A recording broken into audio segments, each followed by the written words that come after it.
This video continues with Chapter 41 Success. What if a Hyuga awakened the corpse bone pulse? Chapter 41 Success. Chapter 41 Success. Holy crap. That kick. Kazama-sensei's he dead? I think it's risky. If I were the one who took that hit, I'd probably be in big trouble. Kazama-sensei's wind release technique is too fast. If it weren't for a fatal blow, this girl would have been killed by the high-speed wind release. The teachers watching were immediately in an uproar. They never expected that the battle, which seemed to be over, would take such a dramatic turn. The seemingly frail, blind girl skilled in water-based techniques is actually a violent loli. With just one kick, she completely incapacitated the powerful Kazama Koshi. This physical technique, Mr. Mitsuda was dumbfounded. It looks like it really is Might Guy's offspring. What kind of woman could possibly balance and elevate Might Guy's lackluster looks and water release talent to such an extent? Is his wife the Mizukage? That doesn't make sense. This year's Mizukage is a man.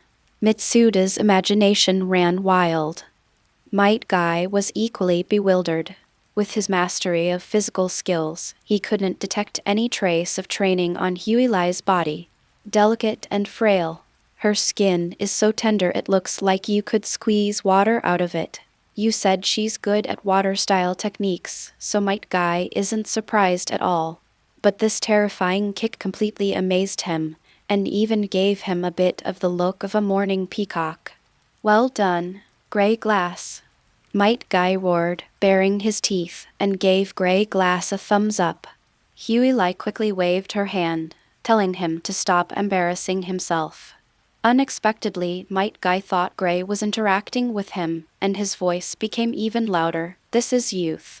Huilai dared not look at him again. Cough, cough, cough. At this time, Kazama Katsu, who had been motionless for a long time after being thrown out, coughed twice, braced himself on the ground with his arms, and shakily got up. Cough, cough. I almost died. Teacher, may I enroll? Looking at Kazama Etsu, who was struggling to get up from the ground, Huilai asked in a seemingly innocent manner. Ah, Kazama Etsu. She laughed in exasperation. His green ninja vest was kicked to shreds, and there were still charred shoe prints on his chest. If he hadn't concentrated his chakra in his chest at the crucial moment to strengthen his blunt force protection, he probably would have already passed out. If you have the ability, why are you pretending to be a newbie and trying to fool people? I should have just used wind release and hacked her to pieces. Kazama gritted his teeth. HMPH. Once you enroll in school, I'll give you homework every day. Huilai pursed her lips and said calmly, your physical skills are a bit lacking. When you assign homework, remember to remove questions on this topic, so as not to mislead others. Kazama Koshi was speechless. A tightness gripped my chest, and I couldn't speak for a long time. I didn't know how many ribs and sternum were broken. I'll go with Mr. Mitsuda to pay the fees, pick up the textbooks, and be assigned to the elite class. I'll officially start school tomorrow. You go to the hospital first. I'll take care of things here, Guanshin said, patting his chest. Kazama nodded to Mitsuda at the front of the crowd, his hands laboriously forming a hand seal, before disappearing in a gust of wind. Mighty and Grey followed Mr. Mitsuda to pay the fees. The teachers who were watching realized there was no more excitement to be had. They simply chatted excitedly as they walked away in twos and threes. They've seen and taught quite a few so-called child prodigies. Leaving aside the older generation who went to war at a very young age. Minato Namikaze, who defeated a Jonin of Kumagakure before even graduating. Kakashi Hadake, who graduated at 5, became a Chunin at 6, a Jonin at 12, and created his own ninjutsu. Itachi Uchiha, who graduated at 7, became a Chunin at 10, and is now a legendary Anbu squad leader at 13. Konoha has no shortage of geniuses. Kazama Etsu, who stood before Huilai, was once a renowned genius boy. But as the saying goes, kings don't meet. Even among geniuses, there are differences. He defeated Kazama Koshi, a Jonin-level ninja, at the age of 6. Although Kazama didn't use any powerful ninjutsu, a victory is a victory. In ninja battles, intelligence gathering, manipulation, and deception are all perfectly normal tactics. Harry is undoubtedly one of the most outstanding geniuses among all the prodigies. The name Sunburst Gray Glass is destined to leave a significant mark on the history of Konoha. They, as witnesses, also share in the honor. Naruto. Who won? Did you even see it? Quiet down. Quiet down.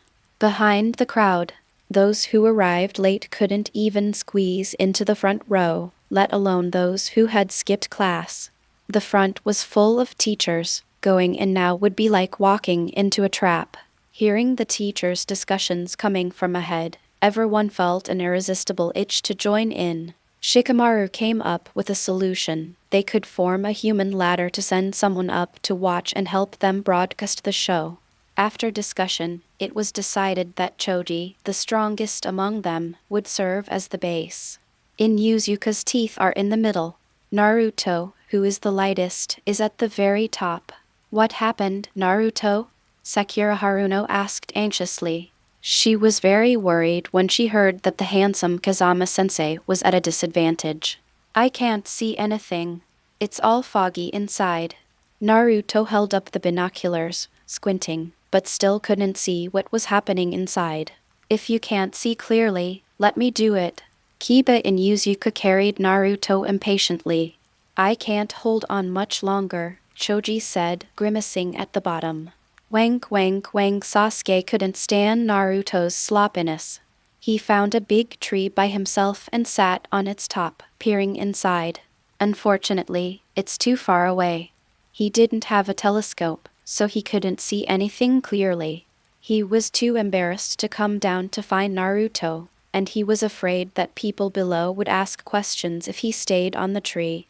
He simply left with a haughty "I'm bored" and turned to walk away. At this moment, groups of 2 or 3 teachers who had been watching began to walk over. Seeing the group of little kids stacked up like a human pyramid and peering in their direction, and remembering that Hyuga, who was the same age as them, already possessed the strength to defeat a Jonin, he found them even more displeasing. Isn't this during class time? Which class are you in? Oh no. Run. The teacher's roar made all the children tremble. Naruto was so frightened that he fell off Kiba's shoulder. The that were discovered immediately scattered like birds and beasts. Someone threw a smoke bomb on the ground, and Naruto quickly got up and ran away. Run, Hinata. Ino grabbed the dazed Hinata and quickly fled the scene of the crime. Cough cough cough. The teachers raised their hands to shield their faces from the smoke and dust. When the thick smoke cleared, there was no one in front of them anymore. Those little brats. Running pretty fast. Hey, isn't there another one? Hey kid over there with sunglasses, which class are you in? What? The one who was stopped and questioned by the teachers was Shinobu, who had been wandering around sadly, ignored by Uruka and her classmates, but unexpectedly ran into the line of fire. Me. Shinobu looked around in disbelief. Yes, it's you. Where are you looking? Your name, class, and a 3,000-word self-criticism are all part of your job. You can't escape it. Iburim Shino fell into deep thought. End of this chapter. Chapter 42 means. Chapter 42 means after paying the fees and receiving their books, Gray and Might Guy were assigned to Ur cabin. After seeing Harry's name and explaining the situation, Mitsuda-sensei and Might Guy cleared up their misunderstanding. Hyuga was very satisfied with the class assignment results for Guangtian.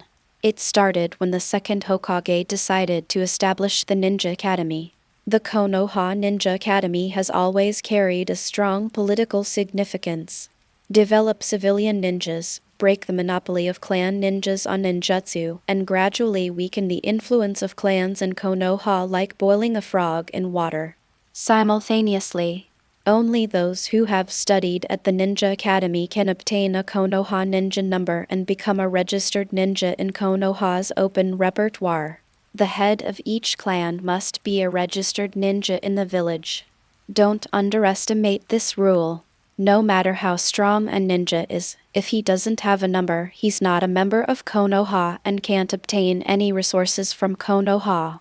However, if you have a number, the Hokage can directly assign you missions, and you will need to obey the Hokage's orders, which greatly weakens the autonomy of the ninjas of the various clans before.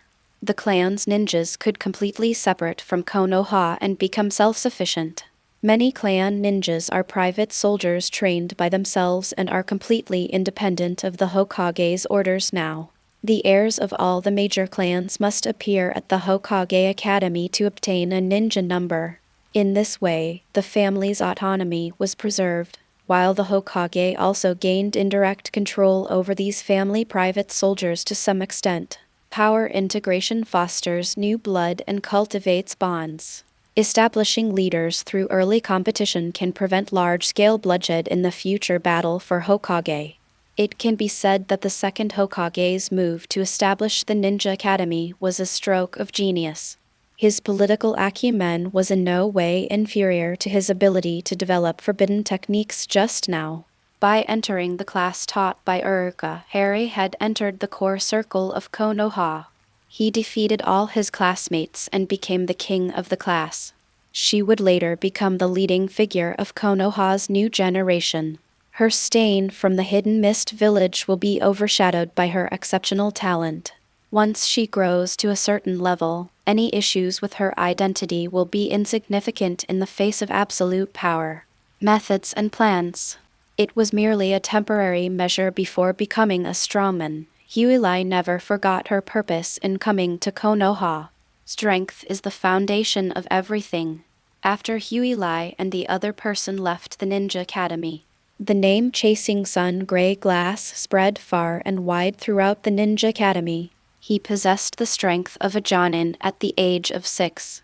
The agile and elegant water release technique without seals, and the powerful physical techniques with terrifying force.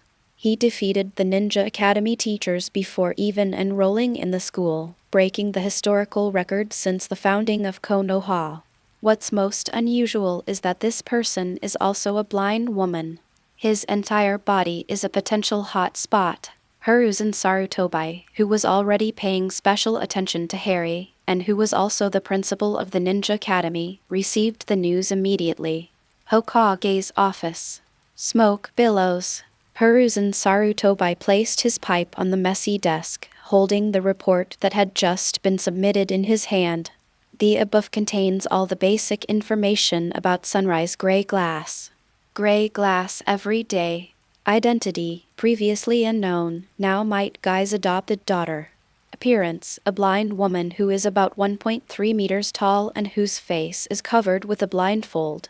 Abilities, proficient in water release and taijutsu apart from the powerful physical skills that were just revealed. Everything else was information already known to Hiruzen Sarutobi.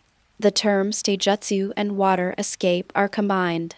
Sarutobi couldn't help but think of the Blood Mist village, which was separated from the land of fire by only a sea and was shrouded in fog all year round. Are they from the Hidden Mist? Hyuga's eyes, covered by a black cloth, and his mysterious aura were almost identical to those of the Hidden Mist ninjas he had ever seen. The Hidden Mist village boasts the largest number of bloodline limit families in the ninja world, so it's quite normal for a new water-style bloodline limit to appear without a seal. Furthermore, it's also quite common for Hidden Mist bloodline limit ninjas to flee to Konoha when being hunted down. Hiruzen Sarutobi thought about it more and it made more sense. At the same time, it felt tricky. This girl is top-notch in both ability and talent, but her greatest strength is not her physical prowess, but her extremely keen political acumen. On her first day in Konoha, she somehow managed to get Might Guy to adopt her. She registered the next day and caused a scene at the Ninja Academy without delay, completely solidifying her identity as Might Guy's adopted daughter and making a name for herself. Might Guy, who couldn't use ninjutsu and could only become a special Jonin at best, was promoted to Jonin level by him.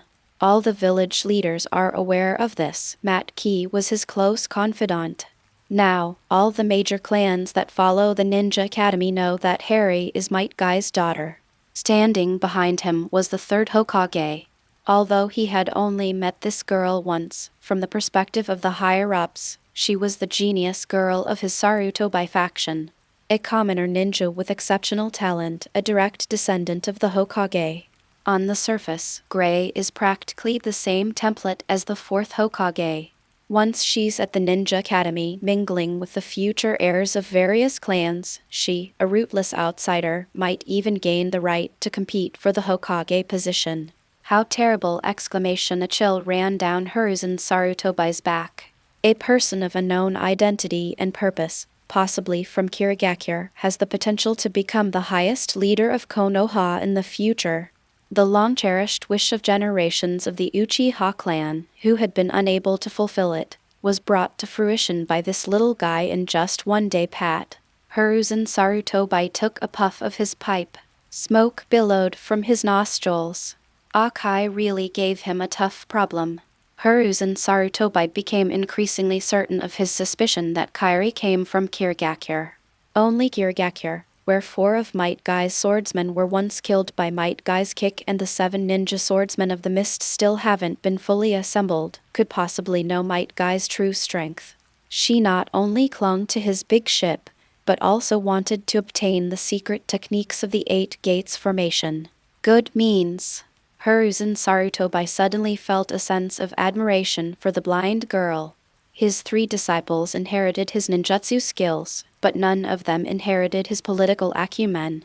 There are countless powerful brutes in the ninja world, but geniuses with both exceptional talent and intellect are extremely rare. Rational, intelligent, highly skilled, adept at water-style techniques, and with that silver-gray hair in a daze, he seemed to see a bit of the second Hokage's shadow in this girl. Mimicry rather than seeking truth.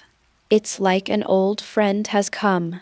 It's truly remarkable that 2 people with no connection could evoke the same feeling in Hiruzen Sarutobi.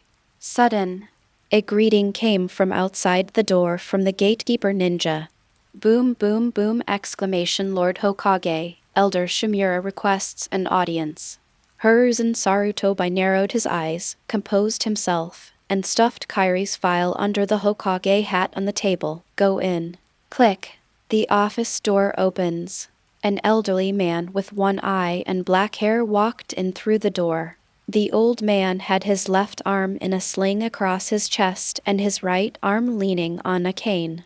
His right eye was wrapped in bandages, his left eye was narrow and long, and a hideous fork-shaped scar on his chin revealed his sinister and vicious nature. What's up?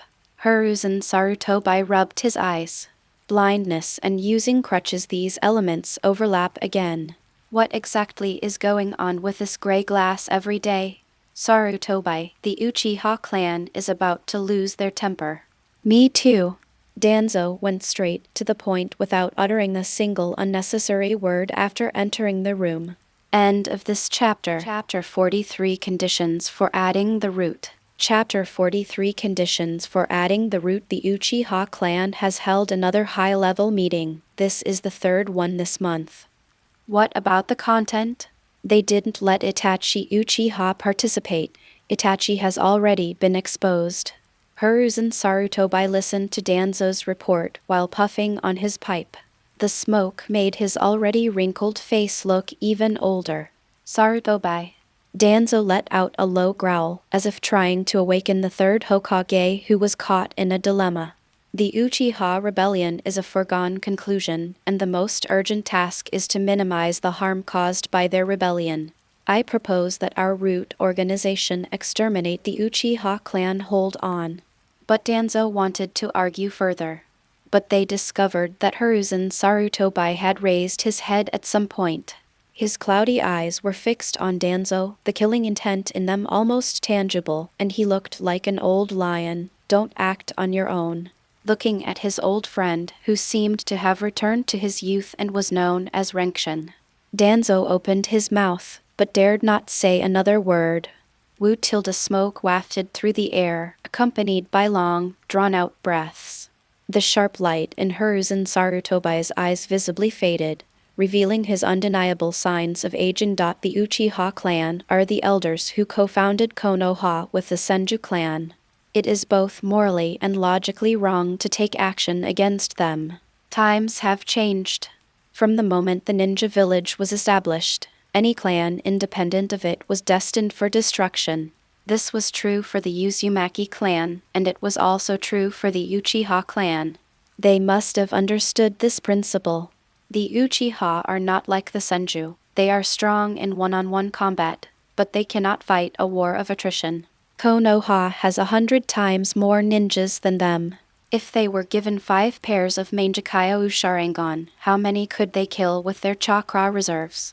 Defection and treason will inevitably lead to destruction. Fugaku Uchiha is an intelligent man. He will surely understand these principles. Danzo curled his lip. Research on the root system for Sharingan and Hashirama cells has entered a critical stage, and it is precisely the time when a large amount of experimental material is needed. The Uchiha clan won't rebel. If they don't rebel, where will they get their Sharingan? Danzo sneered as he looked at Hiruzen Sarutobi, who was sitting at his desk, still holding on to hope for the Uchiha clan. The weak Hiruzen Sarutobi was utterly unworthy of becoming Hokage. Once I obtain the power of the first Hokage and the Uchiha clan, I will lead Konoha to unify the ninja world and prove my teacher's choice a grave mistake. All members of Root have mastered the dark travel technique, and with the addition of the sealing team and the water release team, they can take action against Uchiha at any time. Sarutobi Hiruzen nodded. They expressed their approval of Danzo's preparations. With adequate precautions, even if the Uchiha clan rebels, it won't cripple Konoha. The Uchiha incident has come to a temporary end. Danzo seemed to suddenly remember something and looked at Hiruzen Sarutobi. By the way, how's the thing you promised me last time going? Hiruzen Sarutobi opened his eyes in confusion. What is it? Danzo was furious at Hiruzen Sarutobi's senile appearance. Tisk, don't play dumb. The headquarters is short-staffed and short funding. I already told you last time.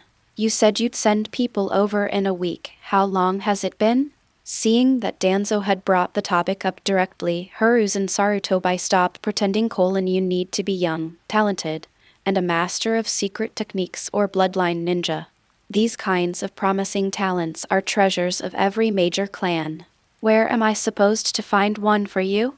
If you have some promising talents, I might be willing to relax the requirements a bit. Danzing argued his case based on reason. Upon hearing this, Hiruzen Sarutobi was suddenly taken aback. Faced with Danzo's eagerness to find talent, he couldn't help but think of the mysterious Harry. Young age, but highly talented. He perfectly fits Danzo's criteria, and his identity is questionable, so handing him over to Danzo wouldn't make him feel bad at all. Let her join the Root. This would both thwart her unclear intentions about entering the Ninja Academy and prevent her exceptional talent from going to waste. Perhaps, with Danzo's training, she could truly become one of his own. If any problems arise, it's because Danzo is incompetent and it has nothing to do with me. Let me think. There actually is someone who can meet your requirements. Hiruzen Sarutobi pretended to think. Oh, which family? Danzo was somewhat surprised. Normally, people are recruited from his family lineage 3 generations down, and he rarely sends talented individuals to his family lineage. Aside from matters concerning the Uchiha, I mainly came today to urge for research funding. I really have no hope of getting anyone to come. Surprisingly, Hiruzen Sarutobi actually had a candidate. Hey, take a look at this. Hiruzen Sarutobi pulled Kairi's file from under his hat and handed it to Danzo. Danzo quickly took the information and read it carefully. Might Guy's adopted daughter a commoner ninja? Danzo was somewhat disappointed, but he still patiently continued reading. 6 years old blind girl blind, a blind person. Snapped exclamation. Danzo slammed the information about Harry onto his desk, then stormed off in a huff. If you don't want to give it, then don't. Don't try to fool me with this shoddy stuff. Hiruzen Sarutobi, who was feeling confident that he had killed 2 birds with 1 stone, both getting rid of Danzo and dealing with Kairi, and was secretly praising his own brilliance, was stunned upon hearing these words. "No, look behind you again. Hey, don't go! See, you're in a hurry again." Despite Hiruzen Sarutobai's attempts to persuade him to stay, Danzo didn't even turn his head, choosing instead to confront Might Guy for the sake of a commoner ninja who was also blind. Everyone knows how powerful the Eight Gates formation is. He's not afraid, but he's not stupid. HMPH. The root doesn't accept disabled people. Danzo raised the bar for entering the root sect and then left in a huff. "You'll regret this, Danzo. I am the leader of the roots." Boom! The office door slammed shut. Hiruzen Sarutobai, who was already dumbfounded, hesitated to speak. He reluctantly put away the intelligence report on the table, inwardly cursing. The old man is one-eyed himself, yet he complains that others are blind. It's really forget it. Take it or leave it. To be honest, he was a little reluctant to hand over such a talented person like Huilai to Danzo to squander. At worst, I'll just be more careful in the future. Hiruzen Sarutobai made a decision in his heart. Huilai, why are you unhappy? With groceries from the supermarket hanging in his left hand and a stack of books in his right, Akai frowned in confusion as he noticed Huilai's uncertain expression. Fine. Huilai shook her head. Her slightly heavy steps betrayed her mood. She had considered the threat posed by Danzo and Root. By leveraging Might Guy's presence, he could board the third Hokage's ship and, with the two of them as his backers, avoid the threat posed by the Hyuga. No one can touch her without evidence. If you want to take a hard line, you can try the bodyguard she just hired. But then it suddenly occurred to her. Danzo doesn't seem to be the kind of person who would be afraid of the third Hokage and Might Guy. Ordinary people will consider the pros and cons and weigh the gains and losses. Danzo was mentally ill. Whether he would be wary of Matt Kai, Grey Lai didn't know. This kind of madman couldn't be judged by ordinary standards. What if he'd rather offend Might Guy than not invite her to join Root? Thought process of a mentally ill person cannot be deduced. She racked her brains but couldn't think of a way to avoid Danzo, so she had no choice but to leave it at that. At this point in time, the Uchiha clan's problems were far greater than hers, and Danzo probably wouldn't have time to deal with her. Huilai thought to herself, her desire for power growing ever stronger. If she had Hashirama Senju's strength, she would have crushed him long ago. I really hate playing these pointless games with them. When I grow up, I'll kill them all. Ta-da! Look what I bought, Huilai. Just as Gray was contemplating the potential threat from the Root, Might Guy ran out of the stationery store, his books gone, and carrying a bulging pink bear backpack. This is a gift for your enrollment. Congratulations on successfully entering the Ninja Academy. May you realize your dreams soon. Do not want. Huilai turned her head away. She's over 30 years old both in her past and present lives. It would be better to let her join the Roots than carry a child's backpack like that. Matt K was immediately disappointed. Isn't it cute? Look, I can't see it. Stop lying. You clearly saw Kazama-sensei's wind flicker body during the fight. No then. Give it a try. Matt Kai, carrying his backpack straps with both hands, walked around Grey Glass, constantly promoting his gifts. Huilai remained silent, simply leaning on her cane and continuing forward. End of this chapter. Chapter 44 Enrollment. Chapter 44 Enrollment. The next day, early in the morning. Konoha Ninja Academy, first year elite class. Uruka had not yet arrived, and the wind in the classroom was quite noisy. Hey, did you hear? Kazama-sensei is in the hospital. I heard that his sternum was shattered and several ribs were broken. This is terrifying. Sakura and Ino, along with many of Kazama-sensei's female fans, sat together, chattering and gossiping. Sasuke and Hinata sat in their seats, both with equally heavy expressions. The boys, on the other hand, were not so relaxed. Kiba and Yuzuka, biting the pen cap, looked at the question in his notebook and felt something was off. Shikamaru, did you write this question wrong? I copied it from Ino's notebook. Ouch! Shikamaru yawned and leaned back lazily in his chair, looking like an old man on the street despite his young age. His sense of relaxation lasted only a moment. Choji, don't put your hand that was holding potato chips on my notebook. I'm sorry, Shikamaru. Speaking of which, as Choji wrote, he glanced at Naruto, who was sitting quietly in a chair. Why isn't Naruto copying? Shikamaru shook his head and said he had finished his homework. I heard that the blind girl was assigned to our class. Really? My God, are we going to get beaten to death by her? She seems to have an absolutely volatile temper. A tigress. Several boys were also discussing it. Boom! Naruto slammed his hand on the table and stood up. The other students in the class couldn't help but be drawn to it. Naruto, what are you doing? A tall boy, startled, initially thought it was a teacher, but when he turned around and saw it was Naruto, his expression immediately turned fiery. Naruto raised his head, his eyes gleaming. You're not allowed to talk about Hyuga like that.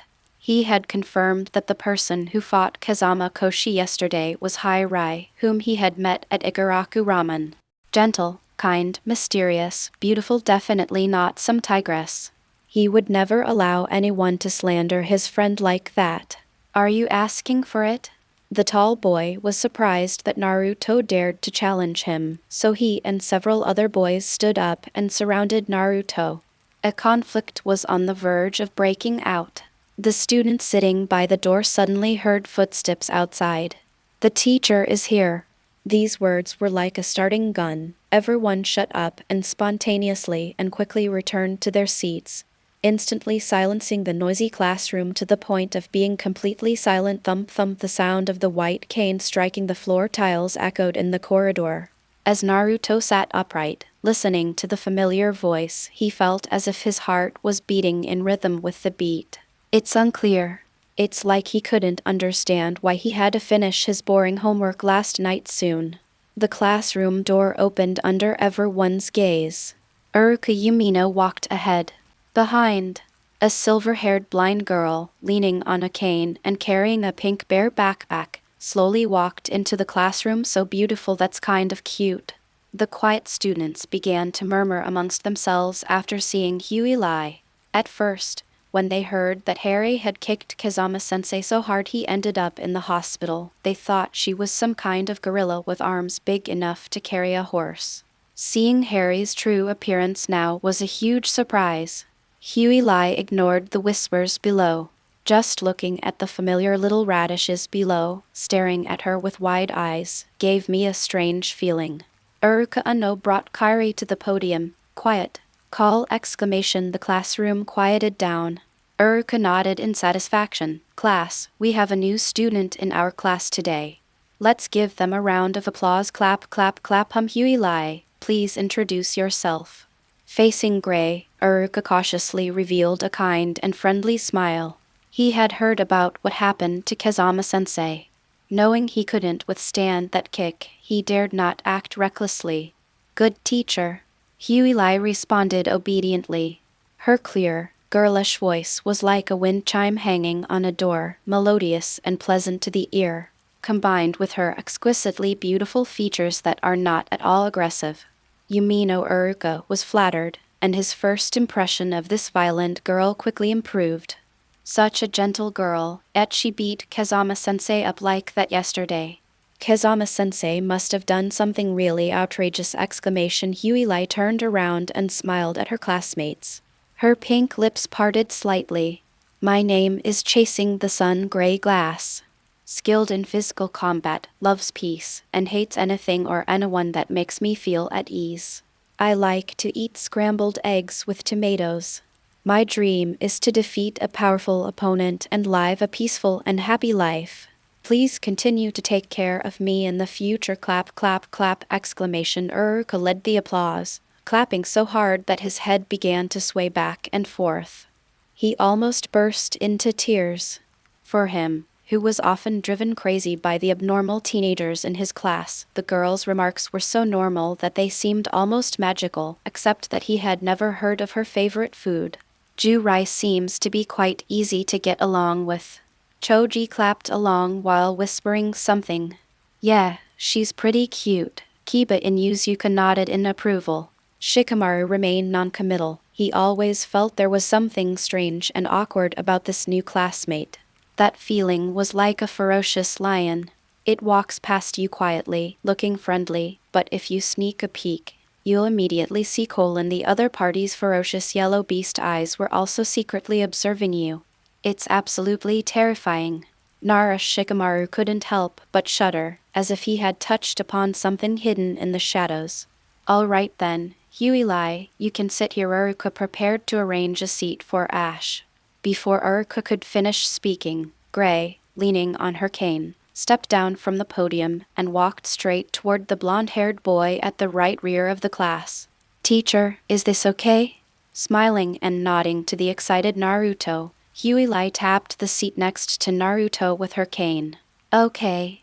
Uruka hesitated for a moment, but then noticed that Gray had already put her school bag on the chair, so she nodded in agreement. Gentleness is all an illusion. Kazama-sensei, I misunderstood you! Gray ignored Uruka. Her gentleness was merely a means to quickly integrate with these privileged kids, not to play the role of a well-behaved female student in front of the teacher. Naruto-kun, we'll be desk mates from now on. Please take care of me. Hello, Huey.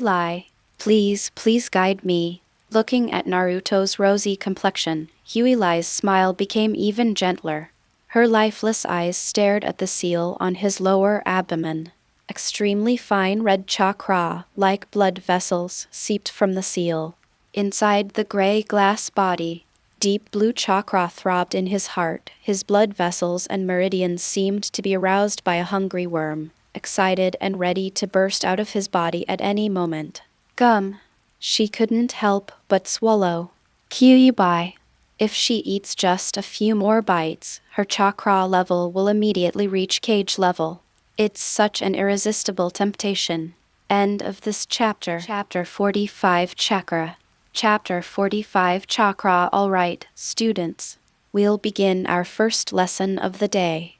Last semester, we mainly discussed the history of Konoha Village and the Wool of Fire of the third Hokage. Huey didn't come last semester. She studied at home. In this lesson, we'll be discussing the chakra core and the 3 types of ninjas. Everyone, take out your pens. There are many points to cover. Also, be sure to master one important misconception. The squeaking sound of chalk scraping against the blackboard brought Huey back to her senior year of high school, and her anxiety subconsciously began to creep in. But the 5 large characters chakra core on the blackboard pulled her back to reality. Chakra is made up of gray. Have you eaten? Naruto's voice drowned out Uruka's instruction, causing Gray to subconsciously furrow her brows. The ancient bamboo harvesting clan still retains the traditional teaching philosophy from the Warring States period, refining chakra, practicing the bamboo cutter dance, and killing in actual combat. Although her combat skills improved rapidly under this training, her knowledge of ninjas was still lacking, especially the somewhat realistic ninja world. Many things that were ambiguous or not mentioned in previous comics are now essential knowledge that everyone must master. After receiving her textbooks last night, she did a quick preview. She discovered that the first grade textbook contained very basic knowledge, and avoided discussing many things she wanted to know.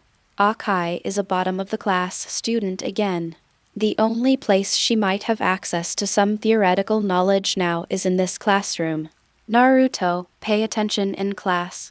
Huey patiently offered her advice. Okay. Naruto readily agreed. After a while, he felt bored again and kept spinning the ballpoint pen in his hand. The pen kept falling out of the pen, making a clicking sound. Huey sighed softly. There are gains and losses. Trying to steal someone else's 9 tails chakra really comes at a price. Oh well, consider it advance payment for future buffet meals.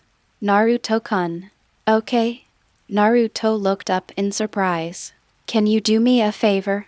Huey tilted her head and whispered to Naruto.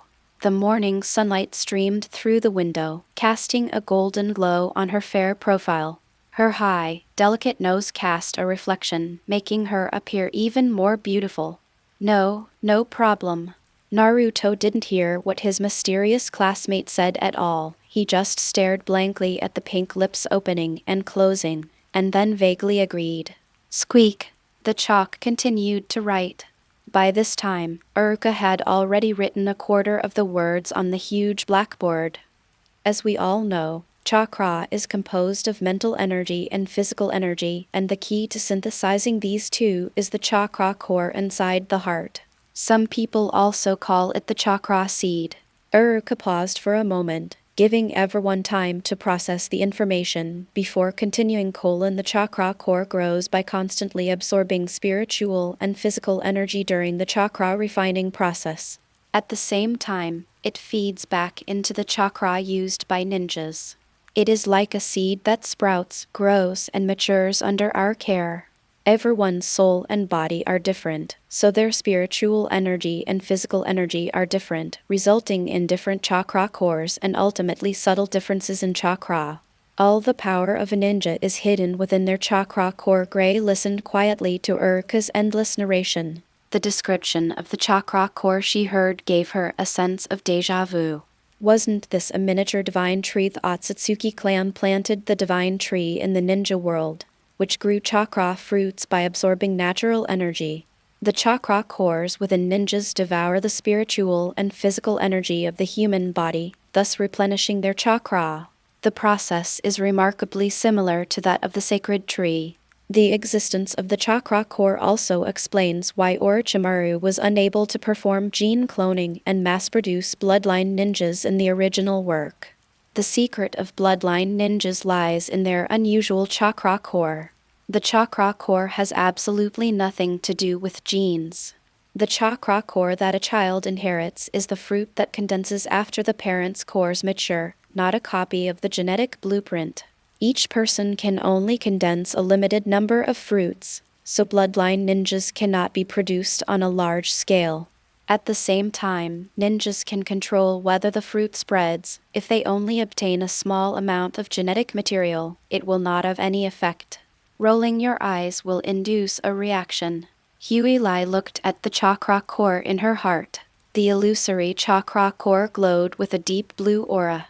Her chakra wasn't this color before. Since absorbing a small piece of the Three Tails chakra, the chakra in her body, including the chakra core, has mutated. The chakra core can be altered by external chakra, and the altered chakra core will give birth to entirely new chakra. Uruka finished writing the last line on the blackboard. The chalk was thrown on the table. Take a deep breath.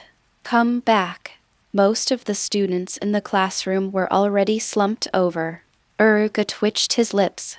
This kind of purely theoretical stuff is dry and boring. Even adults would find it tedious, let alone these active children. Then she looked at the transfer student, Huey. Blindfolded, he sat blankly on the stool, not knowing whether he understood or was asleep. To protect her eyesight, he slowed down his speech considerably so that she could hear him clearly. Uruka's gaze swept across the room, landing on Naruto sitting next to Harry.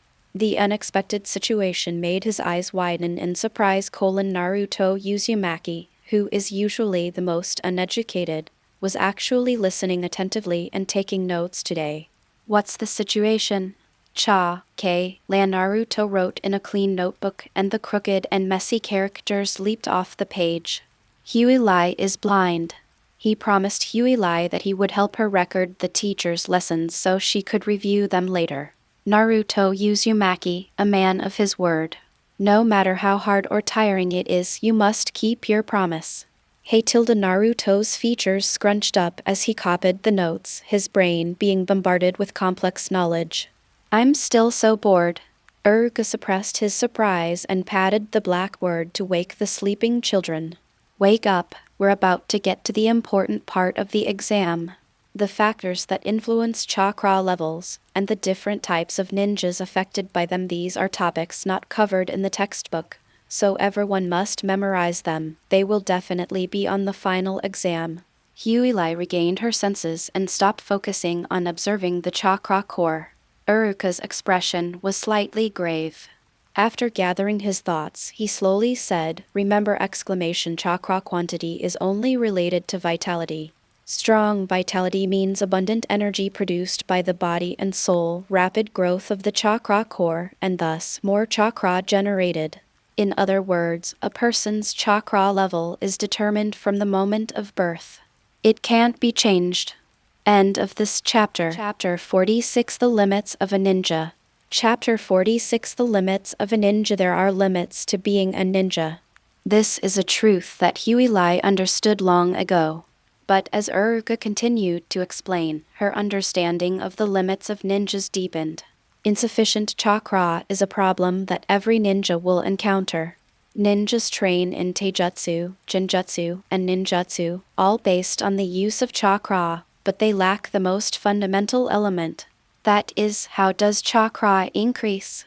Uruka gave his final explanation of the chakra issue. Chakra is almost impossible to increase artificially. Chakra originates from the energy absorbed by the chakra nucleus and then fed back to it. The human body's physical and mental energy essentially originates from the ninja's vitality. Everyone is born with their own vitality, which cannot be changed.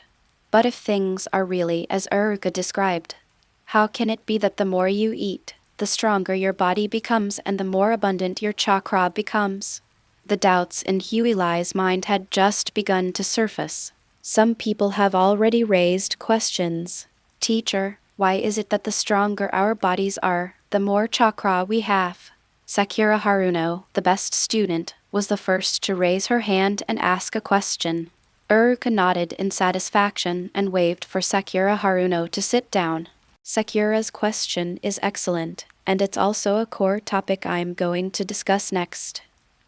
It originated from the third Hokage, who was revered as the professor of ninjutsu, and it debunked one of the biggest misconceptions in the history of the ninja world over the past 1,000 years.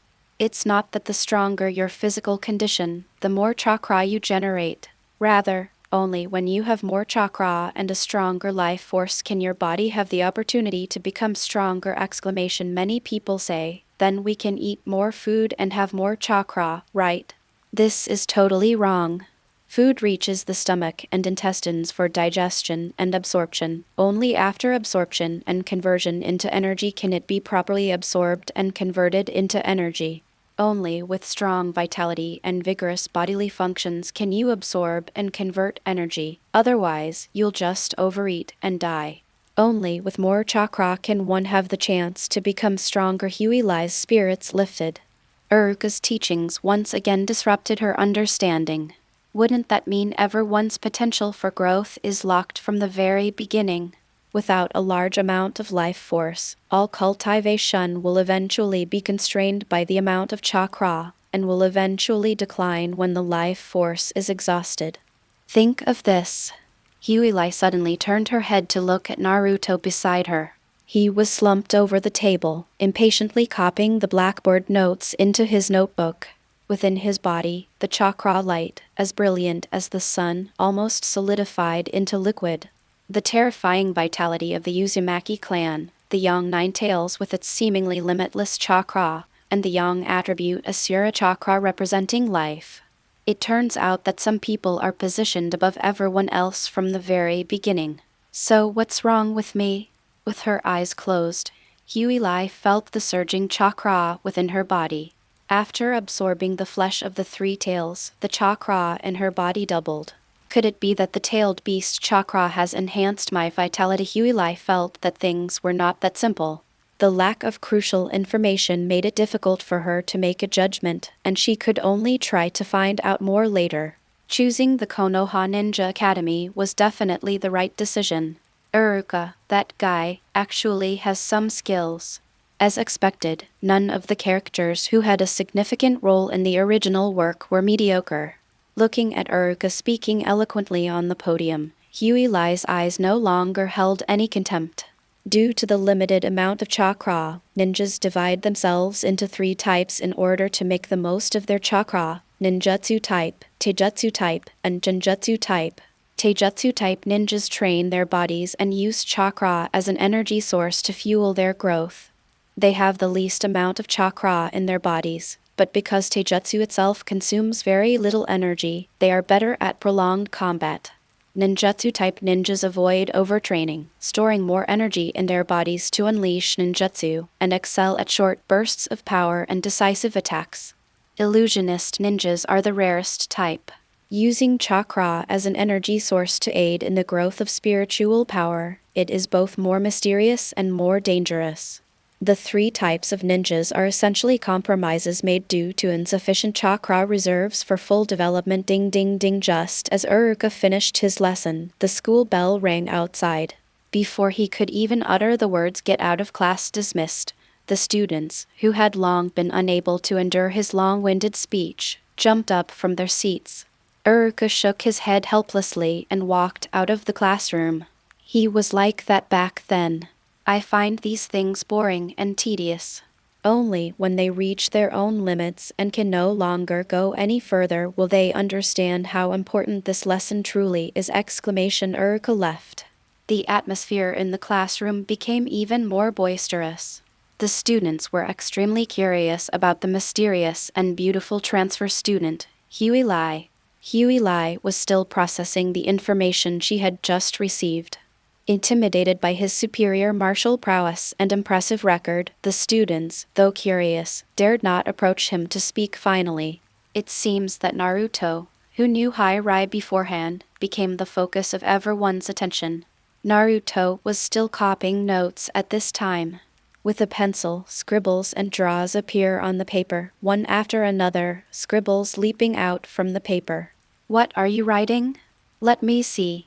The tall boy who had clashed with Naruto that morning yanked the notebook out from under Naruto's elbow. The pen tip immediately left a huge scratch on the paper. "What are you doing?" Naruto immediately panicked. He copied notes for a class and they were stolen, and what's worse, the notebook was gray glass. "If I lose Huey's notebook because of me, she'll definitely hate me." Having finally met a new friend who didn't dislike him, Naruto didn't want that to happen no matter what. "Give me back." Naruto stood up and tried to snatch it. No, Naruto, you're so stingy." The tall boy raised his hand, but Naruto, standing on tiptoe, couldn't reach the notebook. In a moment of desperation, Naruto punched the boy in the stomach. Thug! The tall boy screamed and his laptop fell to the ground. Naruto quickly picked up the notebook. "He dared to hit me. Beat him up." Call! Two other guys who were close to the tall guy suddenly rushed up. The two of them worked together to grab Naruto and throw him to the ground.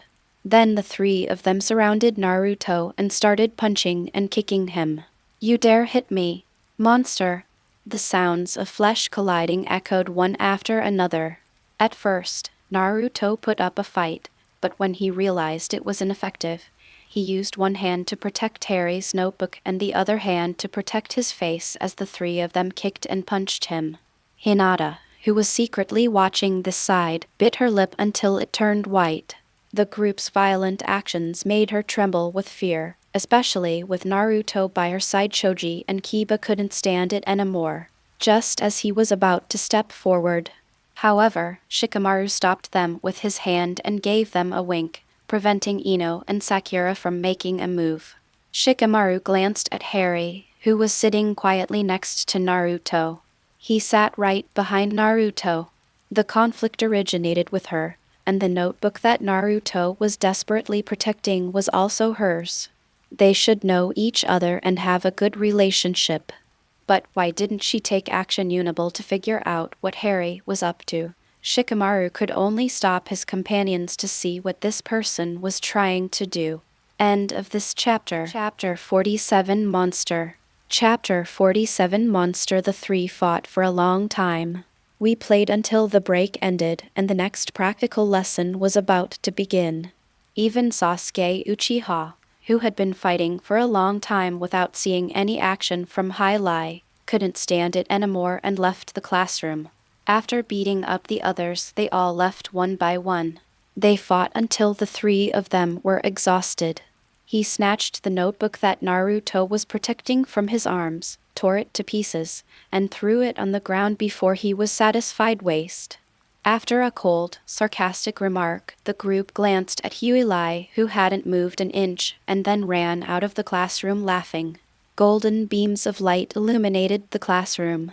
Scattered notes fluttered in the air. Dust stirred up in the air, danced in the sunlight.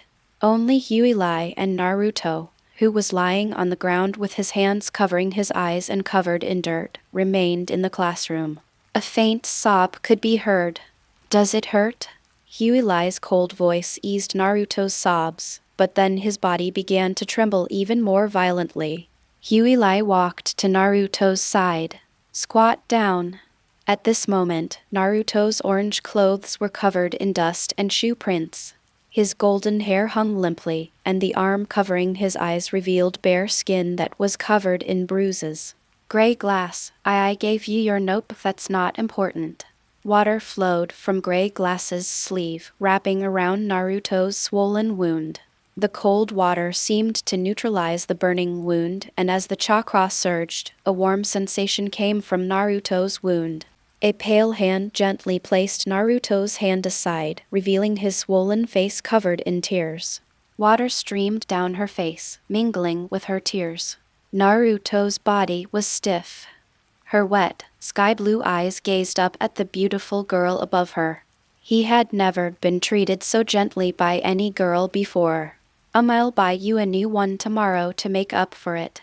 "I told you, that's not important." Huey looked down at Naruto, who was covered in wounds. "Do you know why you're being bullied?" Naruto trembled, his eyes darting away. They said I'm a monster." "Do not."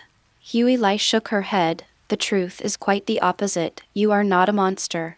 "But they all say I was once called a monster too." Huey interrupted Naruto's words, gazing up at the sky as if reminiscing. "After I killed them all, no one called me a monster anymore. Now, everyone calls me a genius."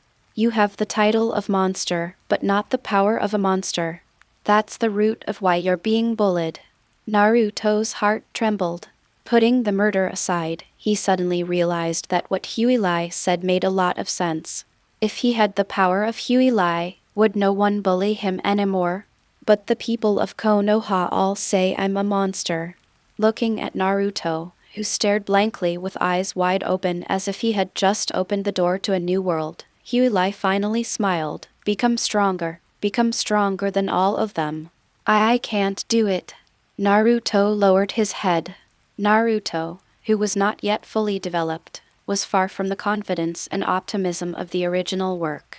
A fair, jade-like hand suddenly appeared in front of Naruto. Naruto subconsciously looked up, and the scene before him was one he would never forget. The girl half squatted on the ground and stretched out her palm towards him. Her pink lips smiled, and the black blindfold could not hide her gentleness. The golden sunlight added a golden edge to the girl's silver-gray hair, making her dazzling and holy. "I'll help you." 3 simple yet unfamiliar words brought Naruto to the point where he could no longer hold back his tears. Tears filled her eyes. The world was shrouded in tears, but one figure radiated golden light, reaching out his hand and quietly waiting for him. His bleak life finally saw a glimmer of light at this moment. "Gray Glass, why didn't you help me just now? Boys your age are quite concerned about their image. You probably wouldn't like the nickname coward who hides behind a woman." "Okay, let's hurry. We're going to be late." Naruto looked at Harry, who was using water release to clean his wounds, and his face burned.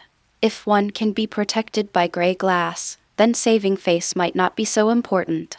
The first real battle, Uchiha Sasuke vs Hyuga Hinata. On the training ground, holding the manual, Yumino announced the official start of the next match. He already knew about Naruto and Harry's situation. Ninja Academy is not a place for playing house. Fighting is the norm here. As long as things don't get too out of hand, the students are responsible for resolving their own issues. Whether or not Huey takes practical classes is actually irrelevant. Even if all the students in the elite class, including his teacher, joined forces, they probably wouldn't be a match for her. Let's take Naruto's words as a preview of the actual battle. Form the seal of opposition. The two formed hand seals and stared at each other. With his hands in his pockets, Sasuke, with his black hair and black eyes, exuded confidence. Hinata, with her blue hair and white eyes, pretended to be full of confidence as she assumed the gentle fist stance. Please advise. Two boom exclamation. Sasuke pushed off the ground with one foot, propelling his body forward. He threw a punch aimed at Hinata's face. Hinata narrowed her eyes in fear, tilted her head to dodge the jab, and then struck the abdomen with a backhand bagua palm, which was blocked by Sasuke's knee. The two exchanged blows, the sounds of their bodies colliding crackling loudly. Gray glass, how do you think I should become stronger? Just as Uruka was scoring Sasuke and Naruto, Harry and Naruto walked out of the school building and headed straight for the training ground. Everyone's attention was immediately drawn to it. Huey walked calmly ahead. Naruto followed behind Harry, chatting and laughing. The dirty shoe prints on his orange-yellow clothes had been washed away, and apart from a slight bruise around his eyes, his injuries had almost disappeared. Hinata seemed to be distracted by the arrival of Hai and Rai, and was knocked to the ground by Sasuke's powerful blow to the abdomen. Her little chubby face immediately scrunched up in pain. Hinata, I've told you so many times, don't get distracted during battle. Sasuke fought very well, 10 points. Uruka scribbled and drew in his notebook. Sasuke is so strong. Looking at Sasuke, who stood proudly in the center of the playground, Sakura and Ino cupped their faces in their hands and looked at him, their emerald green eyes almost shooting out hearts. Hinata endured the pain and got up from the ground. Seeing Huey approach, he quickly lowered his head, not daring to look at her dong Uruka-sensei. Huey led Naruto to the training ground. Thinking that Huey and the others were going to report the bullying, the three girls immediately shrank back in fear.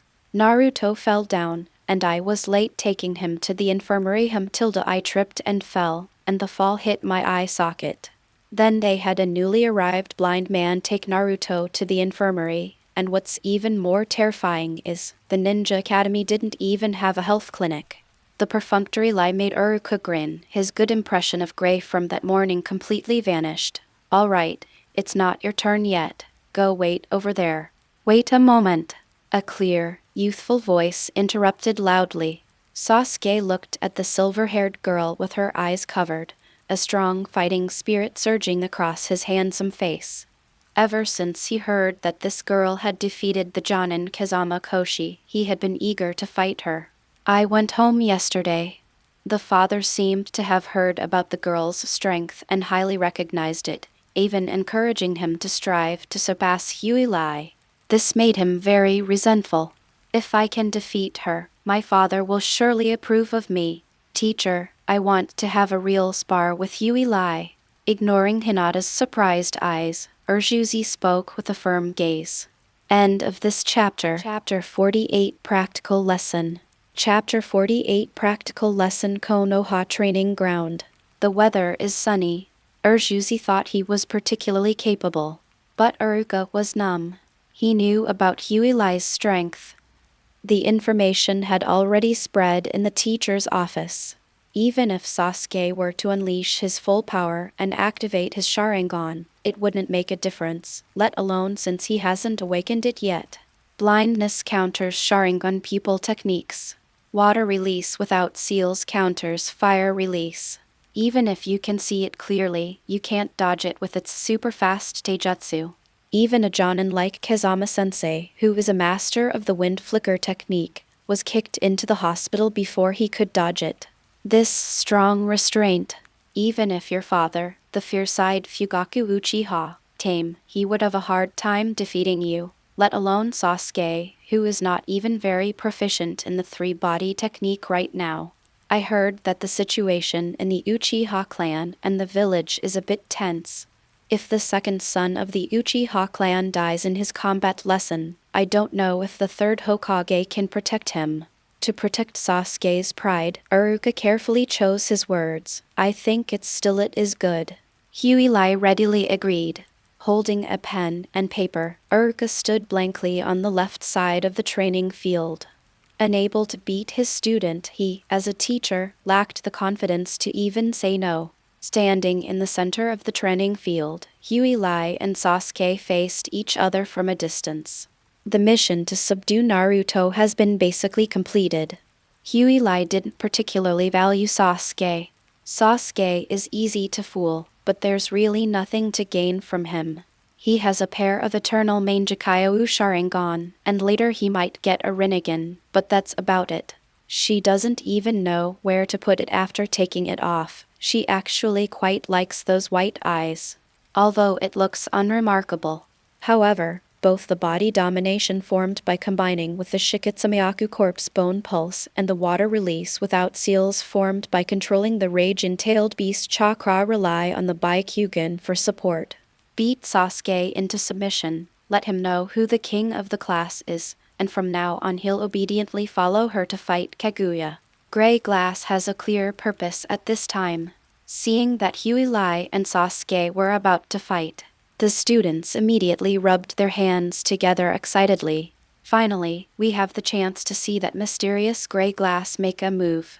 Although I had heard about Kazama-sensei's miserable situation from other teachers. But what you hear is false, and what you see is true. Uchiha Sasuke, who has always been the top student in practical classes, will face off against Ash Blossom, who had already hospitalized her teacher upon entering the school. This battle is sure to be extraordinary. Of course, the above ideas mainly came from Sakura, a representative of Sasuke's female fans. The boys' group had completely different opinions. Shikamaru, do you think Sasuke will win? Kiba in Yuzuka asked, tilting his head. Akamaru, perched on Kiba's head, excitedly kicked his legs. Nara Shikamaru rolled his eyes at his companion. If he doesn't get beaten in two, that's a success. The news of Harry's impressive achievements reached his father, Nara Shikaku, last night. His father admonished him: don't antagonize them, try to build a closer relationship. Finally, remember, under no circumstances should you resort to violence. As a smart person, Shikamaru listens to advice. Even though he couldn't stand watching Naruto being bullied, he didn't dare to intervene because Huey Lai didn't move, for fear of disturbing her good time. Naruto was also mingling with everyone, looking expectantly towards the center of the arena.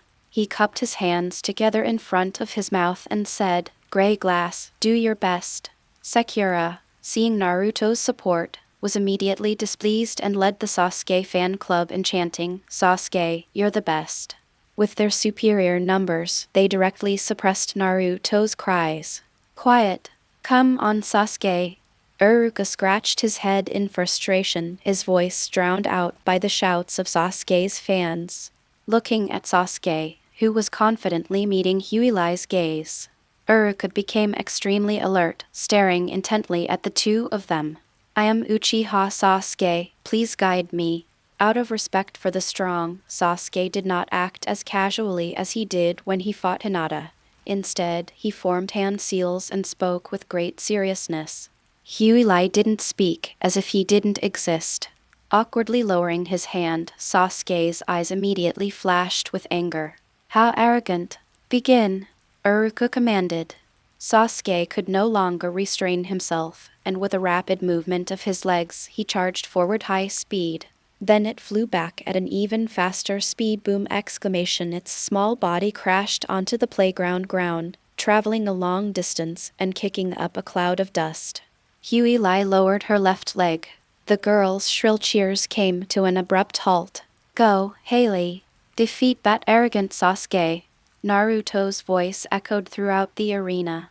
As the shortest person in the class, he didn't see what was happening ahead at all and was still cheering for Huey Lai. "Stop shouting, Naruto, it's over."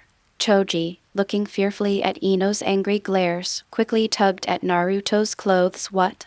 Naruto paused for a moment, then squeezed through the crowd. Sure enough, Sasuke was still lying on the ground in the center of the training field, and Huey Lai was standing leisurely in the same spot, his clothes not even dirty.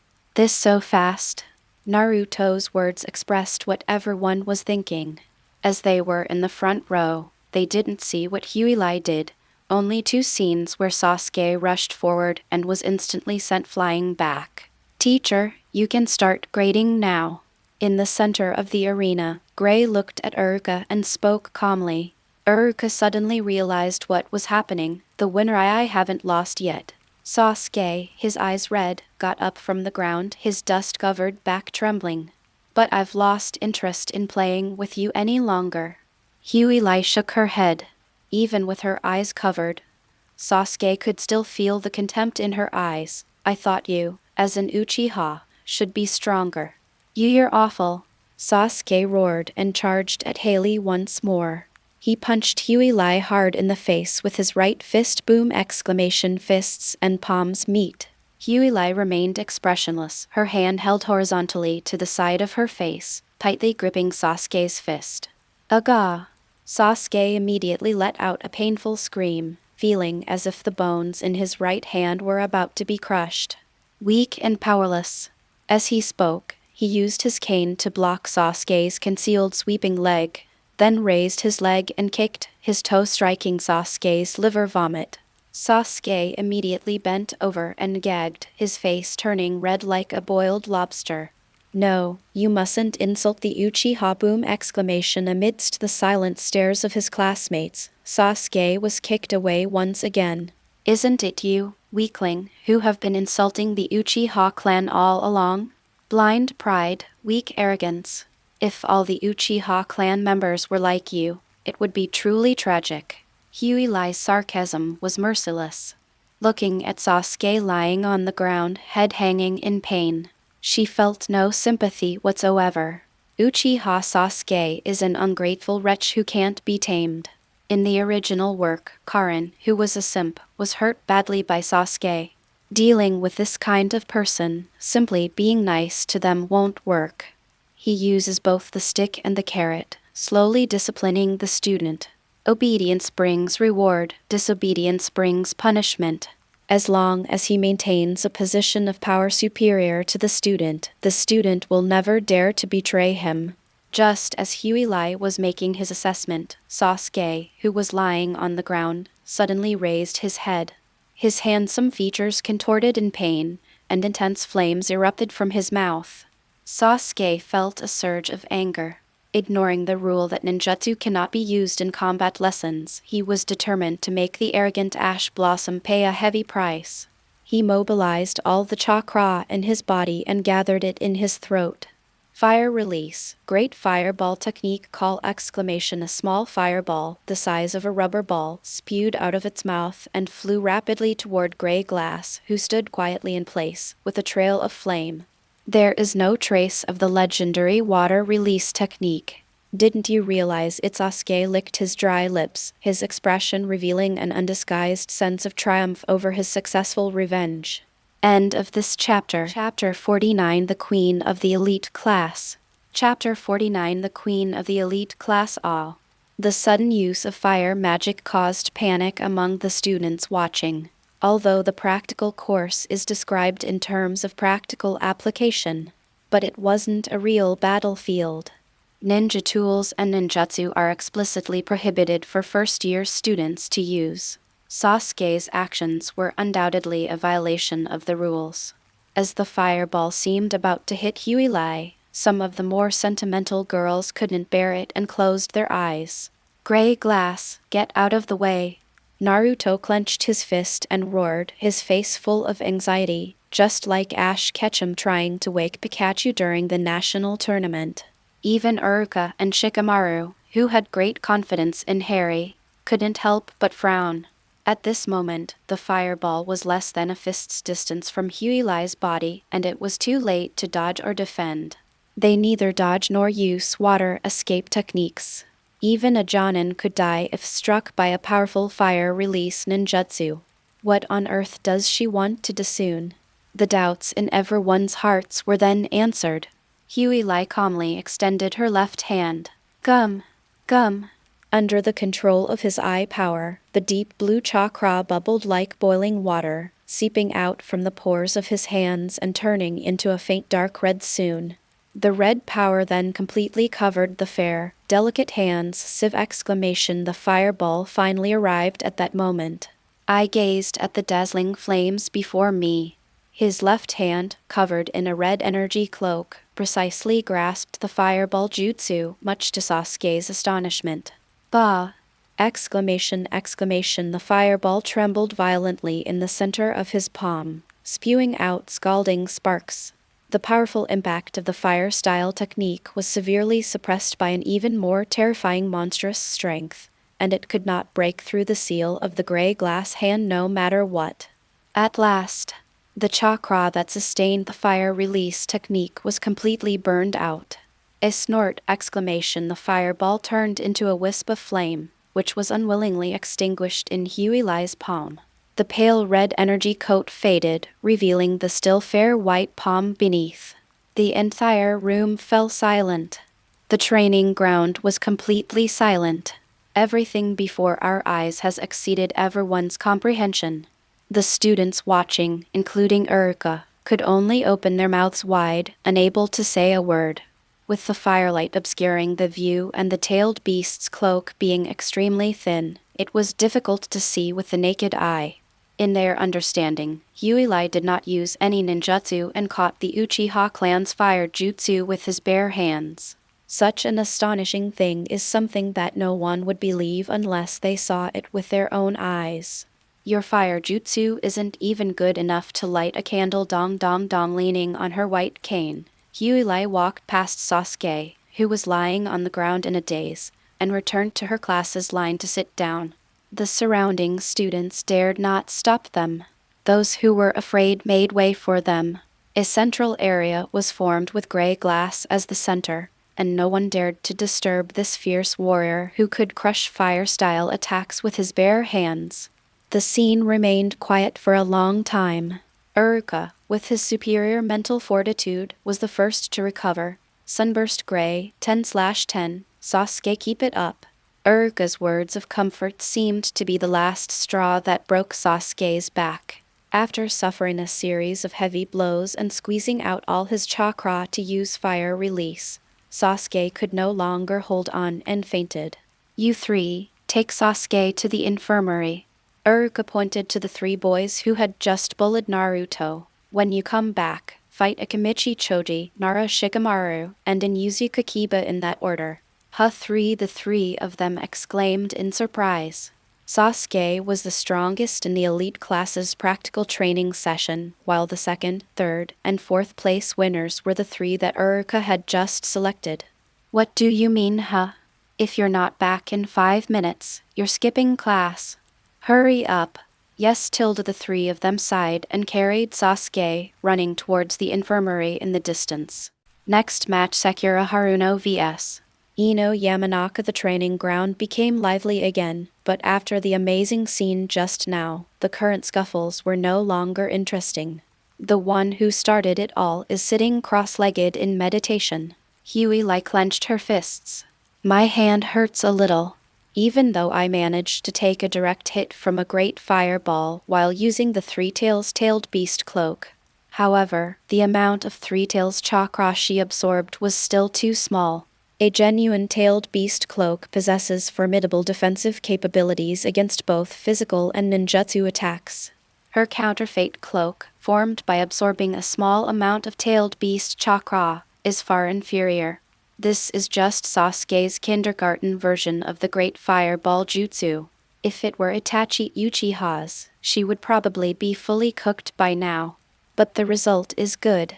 As Huey observed the fearful expressions on everyone's faces, she realized that her status in the class was at least no less than that of Yumino Urika, and perhaps even higher. This is almost identical to her initial idea. He established his authority by taking advantage of the most unpopular Uchiha clan in the village, and then showed his affability to gather the heirs of the secret technique clans around him. She doesn't care about the Hokage position. She was determined to acquire the knowledge of yin and yang escape techniques from all the major families. That will be the foundation for her to build her own ninjutsu and taijutsu, and to step into the 6 paths. Gray Glass, how did you do that just now? The others were afraid of Huey and dared not speak, but the oblivious Naruto was not afraid at all. He ran over to Huey and sat down to ask her questions. You can do it too in the future. Huey glanced longingly at the 9 tails inside Naruto, quietly waiting for the chakra within her body to be synthesized. Using the tailed beast cloak consumes a lot of energy. This unique skill of Jinchuriki involves the reckless use of chakra. Huey's Shikotsumyaku and Byakugan bloodline limits are not known for their chakra reserves. If she hadn't absorbed the 3 tails chakra, she would probably have already run out of chakra. Really? Thank you. Naruto thought that Harry meant to teach him this ability, and he smiled happily. He was already fantasizing about how he would single-handedly defeat Sasuke's fire release technique on the training field. Harry suddenly turned to look at Kiba Inuzuka, who was observing from the side. Hey buddy over there, what's your name?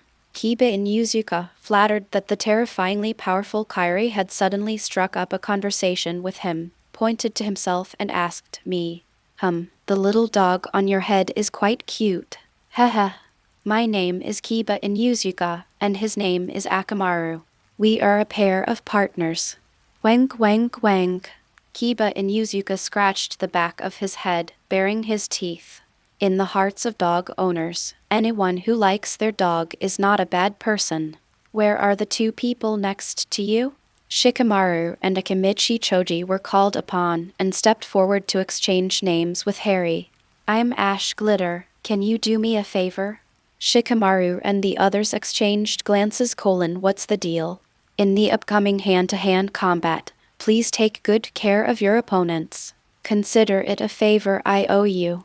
If you ever need anything in the future, feel free to come to me. Naruto behind him was so moved he almost cried. Shikamaru and his 2 companions were overjoyed. They had all witnessed Huey's strength. No one in school can rival her. If they take this opportunity to become friends with her, wouldn't they be able to do whatever they want in school? What's more, they already disliked those 3 people. Beating them up would not only vent my anger, but also earn me Huey's friendship. It's a double blessing. It's a word.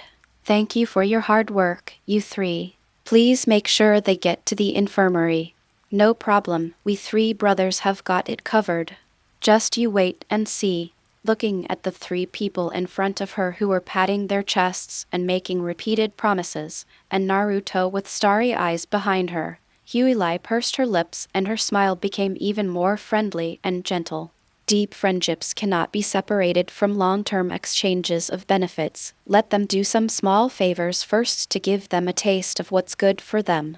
Only then will there be a foundation of trust when undertaking big things in the future. Simultaneously, by striking the Uchiha in an exaggerated manner, he not only demonstrated his strength but also expressed his political stance. Show friendliness to the heirs of various secret families, signaling that they can interact with each other. The fighting prowess that Huey has displayed makes it clear to anyone with eyes that she has a very high chance of becoming one of the future Hokage candidates, so those who want to invest in a potential stock will naturally flock to her. The children at school are the best mouthpieces. The more exaggerated the news they spread, the more substantial the investment they attracted. In the future, if she wants something, she only needs to send out a signal, and there will be plenty of investors who want to make progress willing to support her. The strong stay strong. The snowball is about to start rolling. End of this chapter. Chapter 50 Charming. Chapter 50 Charming. Ding ding ding tilde ding exclamation. The school bell rang in the schoolyard. Facing the setting sun, a few scattered little radishes, carrying their school bags, ran out of the school and headed for their parents' arms. Matt Kai tugged at his sweat-soaked, dark green bodysuit, ignoring the strange looks from the students and parents around him, and stood in front of the school gate looking around. Training, cooking, picking up her daughter from school. The unprecedented life of a stay-at-home dad left him feeling somewhat lost, but what he found even harder to accept were the words of his friend Kakashi. This morning, Kakashi told him everything about Harry. Gray glass may have originated from the fog shadows, but its purpose is unknown. She had been deliberately waiting for him by the roadside. Every encounter was planned, and she was likely plotting to obtain the secret techniques of the Eight Gates formation, etc. Compared to the enigmatic and unpredictable Gray Glass, whom he had only known for less than 2 days, Matt Kai naturally chose to trust his childhood friend. Fairy tales are all lies. On his way home exhausted, he finds a mysterious, wealthy, silver-haired beauty, and they live happily ever after. Such an outrageous plot could only exist in novels. Matt Kai shed tears as wide as noodles.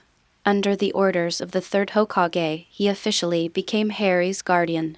The so-called guardian is, he will secretly monitor her every move and report to the Hokage at any time. If she makes any attempt to harm Konoha, he will protect Konoha and bring the culprit, Harry, to justice. The mission is rated A, and the reward is 20 taels of silver. It wasn't even half the amount of the money brick that Huey casually tossed to him. However, Might Guy, who inherited the Wool of Fire, resolutely gave up the wealth that was within his grasp and accepted this mission, to prevent the Eight Gates scroll, which was kept at home, from being stolen. It was temporarily entrusted to Kakashi for safekeeping. See you tomorrow, Huey. Wank wank wank. See you tomorrow. Just as Matt Kai was lost in his memories, the voices of the children brought him back to reality. Matt Kai looked in the direction of the sound. I saw. A blind girl carrying a pink backpack walked out of the school gate, followed by several friends. Inuzuka with a puppy on his head, Nara with a pineapple-shaped haircut, a Kamichi with his signature chubby figure, and a blonde guy with starry eyes who's always at his beck and call. The group chatted and laughed, seemingly quite familiar with each other, but there was a subtle feeling that Huey was the leader. Walking in front, Huey exuded the air of a big sister. Matt Kai was stunned. Didn't she just start school today, so you have that many friends? He'd spent so many years at the Ninja Academy, and it seemed like Kakashi was his only close friend. For no apparent reason, Might Guy suddenly felt a sense of inferiority, like a shut-in facing a popular guy. At this moment, through the crowd, Huey had already seen the unusually shaped green kappa. Then I'll leave first. After Shikamaru and his 3 companions greeted Harry and watched her leave with Might Guy, Naruto parted ways with the others and left alone. Only Shikamaru and his 2 companions remained, and they traveled together. In the afterglow of the setting sun, the reflections of the 3 people and the dog moved slowly forward on the road. The 3 of them walking down the street naturally focused their conversation on Huey. What do you guys think of Huey? Shikamaru suddenly asked a question. She's very strong when fighting, but she has a great personality in normal times. She's much gentler than Ino and Sakura, and most importantly, she loves potato chips too. Choji answered first, clearly having a high opinion of Harry. At school, the girls who were very concerned about their figures usually ignored his potato chips. But today, Huey ate very happily and even said she would bring some snacks for him tomorrow. This made him very excited. And you, Shikamaru then turned to look at Kiba Inuzuka. Kiba Inuzuka stroked his chin thoughtfully. I don't dislike it, but there's always a strange feeling about it. Shikamaru's eyes narrowed. Kiba Inuzuka had the strongest sensory abilities among the 3 of them, and his findings were of great reference value. What does it feel like? It's just strange. She doesn't smell like anyone. Akamaru, perched on his head, barked in agreement. The smell of a person? Yes. Kiba Inuzuka seemed to have sorted out his thoughts and nodded, saying we, the Inuzuka clan, have a keen sense of smell and can obtain a lot of information from each person's unique scent. But Huey didn't. She had almost no human scent. Like a dressed, moving stone, or rather air. Colorless, odorless, and elusive. but being with her is very comfortable. Kiba in Yuzuka's explanation only deepened Shikamaru's confusion. He naturally understood what Kiba in Yuzuka meant. Whenever one is metabolizing, all sorts of strange smells are naturally produced. This process is beyond human control and involves the leakage of a large amount of information. There's no gray glass. Is she not human? Thinking about her outrageous performance of catching a fireball with her bare hands in the training ground, Shikamaru became increasingly uncertain about his absurd speculation. Shake your head to bring back the increasingly scattered thoughts in your mind. Although he still couldn't see through gray glass, he wasn't so sure that he doubted her species. After the practical lesson, the group gradually became acquainted with Huey. To his surprise, Huey was neither as brutal and domineering as she was in battle, nor as arrogant as a genius. On the contrary, she was very gentle. She seemed to know a thing or two about the things they liked, such as food, pets, and fishing. Every time he offered a unique insight, it was a revelation to him. She could tolerate their laziness and gluttony, traits that other girls disliked, and even come up with many strange philosophical arguments to turn their shortcomings into strengths. Powerful, mysterious, beautiful, gentle, and wise. These qualities combined to give this girl an extraordinary charm. He could feel it clearly. As they chatted with Huey, they were surrounded by admiring and envious glances. We've only known each other for a day. The shy Akamaru even allowed Harry to pat his belly. Choji was willing to share his favorite potato chips, and Naruto, who disliked studying the most, filled his notebook with notes every class. Even he, who was initially very wary of her, couldn't help but develop feelings for this special girl. Even a soft laugh from gray glass. It seems that they can all stir up their emotions and make them genuinely happy. Shikamaru suddenly remembered a famous quote from the book. If you feel particularly comfortable chatting with someone, it doesn't necessarily mean that the other person is your confidant. It's very likely that they are just being accommodating to you. Because their emotional intelligence and IQ are far superior to yours, they can catch all the jokes you throw out, and every word they say can strike a chord with you. But what's really disheartening is that it's only because the other person is outstanding, not because you two are compatible. The appearance of gray glass, to some extent, confirms the correctness of this statement. Forget it. Don't think about it so much. At least he had succeeded in fulfilling his father's mission to befriend Huey. He was just a child, and Huey's secrets were none of his concern. As soon as the thought of giving up arises, the world becomes wide in an instant. Shikamaru's laziness kicked in, so he decided to clear his mind and go home for a barbecue. End of this chapter. Chapter 51 Properties. Chapter 51 Properties Sunset. Huey followed behind Akai, the teddy bear backpack already transferred to Akai's back. She was completely unaware of Shikamaru's thoughts and troubles. For her, heading along with these children who seemed precocious but were actually quite immature was incredibly easy. Naruto's 9 tails is already in his grasp. Once he can control the 9 tails, getting a piece or two of its flesh shouldn't be too difficult. She had basically smoothed things over with her interpersonal relationships at the Ninja Academy. She hadn't received an invitation from Root, and although the 3rd Hokage had some suspicions about her, he probably wouldn't take any extreme actions. Huey breathed a sigh of relief. Waking up on the battlefield, the hidden mist village has fled, Konoha is suspicious, and Hyuga treats her coldly. She uses Might Guy to break the deadlock and enter the Ninja Academy, and at this time she can finally live a peaceful life. Akai, hearing Gray Glass call out. Might Guy, who was observing the mysterious visitor from the Mist Village with his head turned to the side, hurriedly straightened his watermelon-shaped haircut, then remembered that Gray was calling him, and quickly turned his head back. What's wrong? Huey frowned as she looked at Akai, who was acting like a rattledrum.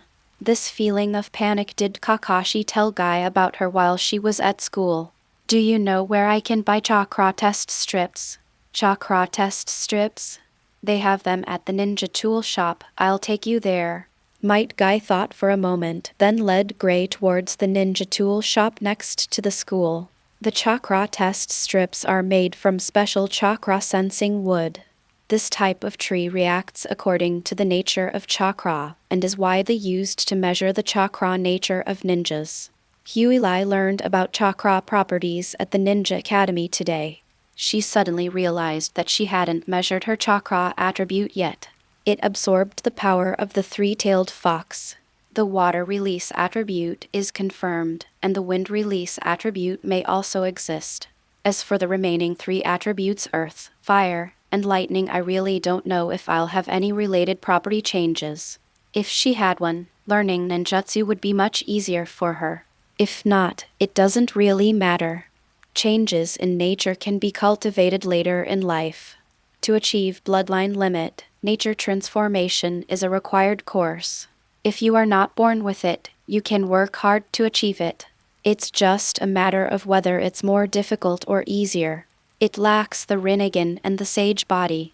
Although she possesses half of Kaguya Otsutsuki's abilities, she cannot directly attain the 6 paths of hell like Sasuke and Naruto. Thinking about his Byakugan's extraordinary ability to control chakra, perhaps the path of fusing the 7 nature transformations of chakra into the 6 paths level was originally part of the Byakugan's evolutionary path. 7 types of chakra merge to form the bloodstained net, and the Byakugan evolves naturally. The Tenseigan on the moon is more like a miracle of sheer force, a pseudo 6 paths that uses advanced Byakugan to create the Tenseigan chakra mode. The path through which the corpse bone vein enters the 6 paths is the ashes of the common killing. How can I evolve my corpse bone vein? Gray Glass's insane brainstorming session. The original work describes the evolution path of the Sharingan in great detail, while the Byakugan and Shikotsumyaku are treated like stepchildren, with no information revealed about them. The evolutionary path is something that Hyuga must find and speculate on herself. Arrive. Might Guy stood in front of a ninja tool shop with Gray, looking up at the signboard. The words Ninja Tools Full Hall were written in a vigorous and elegant style. This store is probably not Tian Tian's. Gray Glass rolled her eyes and scanned the area, but did not find the cute girl with double buns. Step into the store. The first thing you see is a wall covered with ninja tools. Besides common ninja tools like shuriken and kunai, there were also bandages, leg wraps for weight-bearing, knives of varying lengths, and Hyuga also saw a meteor hammer and bundles of steel wire. The items on the shelves are more expensive, including explosive tags and sealing scrolls. At the very top is a ninjutsu scroll. The marked prices are particularly high at this time. A middle-aged man dressed as a ninja was carrying a bag of kunai and negotiating the price with the shop owner. Hey Kai, what do you want this time? Having shaken off the ninja's entanglement, the shop owner greeted them with a smile. His chubby face squeezed his eyes into narrow slits, but the occasional glint of shrewdness revealed his intelligence. Might Guy often comes to him to order some super high-quality training equipment. The owner has a deep impression of this taijutsu ninja whose style of dress is completely different from others. A chakra test strip and 2 leg wraps, each weighing 10 kilograms, Hyuga said, pointing to the chakra test strip under the counter. The shop owner looked at Matt Kai and, seeing that he had no objections, brought out the items that Gray Glass wanted one by one. Might Guy wisely paid for it. Soon, the expensive chakra test strips were in Gray's hands. Look carefully. The paper was cut into rectangles and felt softer and smoother than ordinary paper. Apart from that, it was not found to be any different from ordinary paper. Hyuga held the chakra test strip between her index and middle fingers. He controlled the chakra and slowly poured it into the paper. Both Matt Kai and the shop owner gasped at the same time. Attracted by the two's performance, several customers also turned to look. The tiny chakra test strip first became wet, then began to wrinkle, split, burn, and finally turn into dust. All 5 attributes are present. Legend has it that the third Hokage was a ninja born with all 5 elemental attributes. This little girl is amazing. The group was captivated by the performance of Matt and his companion, making a few admiring remarks before turning back to their own business. Everyone is very busy. Even watching the excitement shouldn't interfere with important matters. Unless the 5 attributes are determined to be their child, then they will have to lead their child around Konoha and shout their praises. Huilai raised an eyebrow in surprise, letting the scraps of paper in her hand disappear. Is it a chemical reaction resulting from the combination of the white eye and the corpse bone veiner? Is it truly an innate ability with all attributesto not care? She was born with all 5 chakra natures, which saved her a lot of hard work in her future training to change her nature. Boss, do you have any scrolls for the shadow clone jutsu? Huilai glanced at the top of the shelf. The various ninjutsu scrolls are almost all elemental ninjutsu, and it seems that other types of ninjutsu are rare. The shop owner's attitude became much more attentive at this point. Looking at the chakra paper scraps on the ground, his visible talent made his smile more genuine. There is more than one ninja tool shop in Konoha. However, their chakra test strips were the only ones that showed all 5 elements were present, which was quite a gimmick to display. From now on, whenever someone wants to buy chakra test strips, who wouldn't want to come to him for good luck? Thinking of this, the shop owner's eyes shone as he looked at Huilai. I don't have shadow clones, how about water clones? I'll give you a 20% discount, so it'll be 80,000. No, it has to be a shadow clone. Huilai shook her head.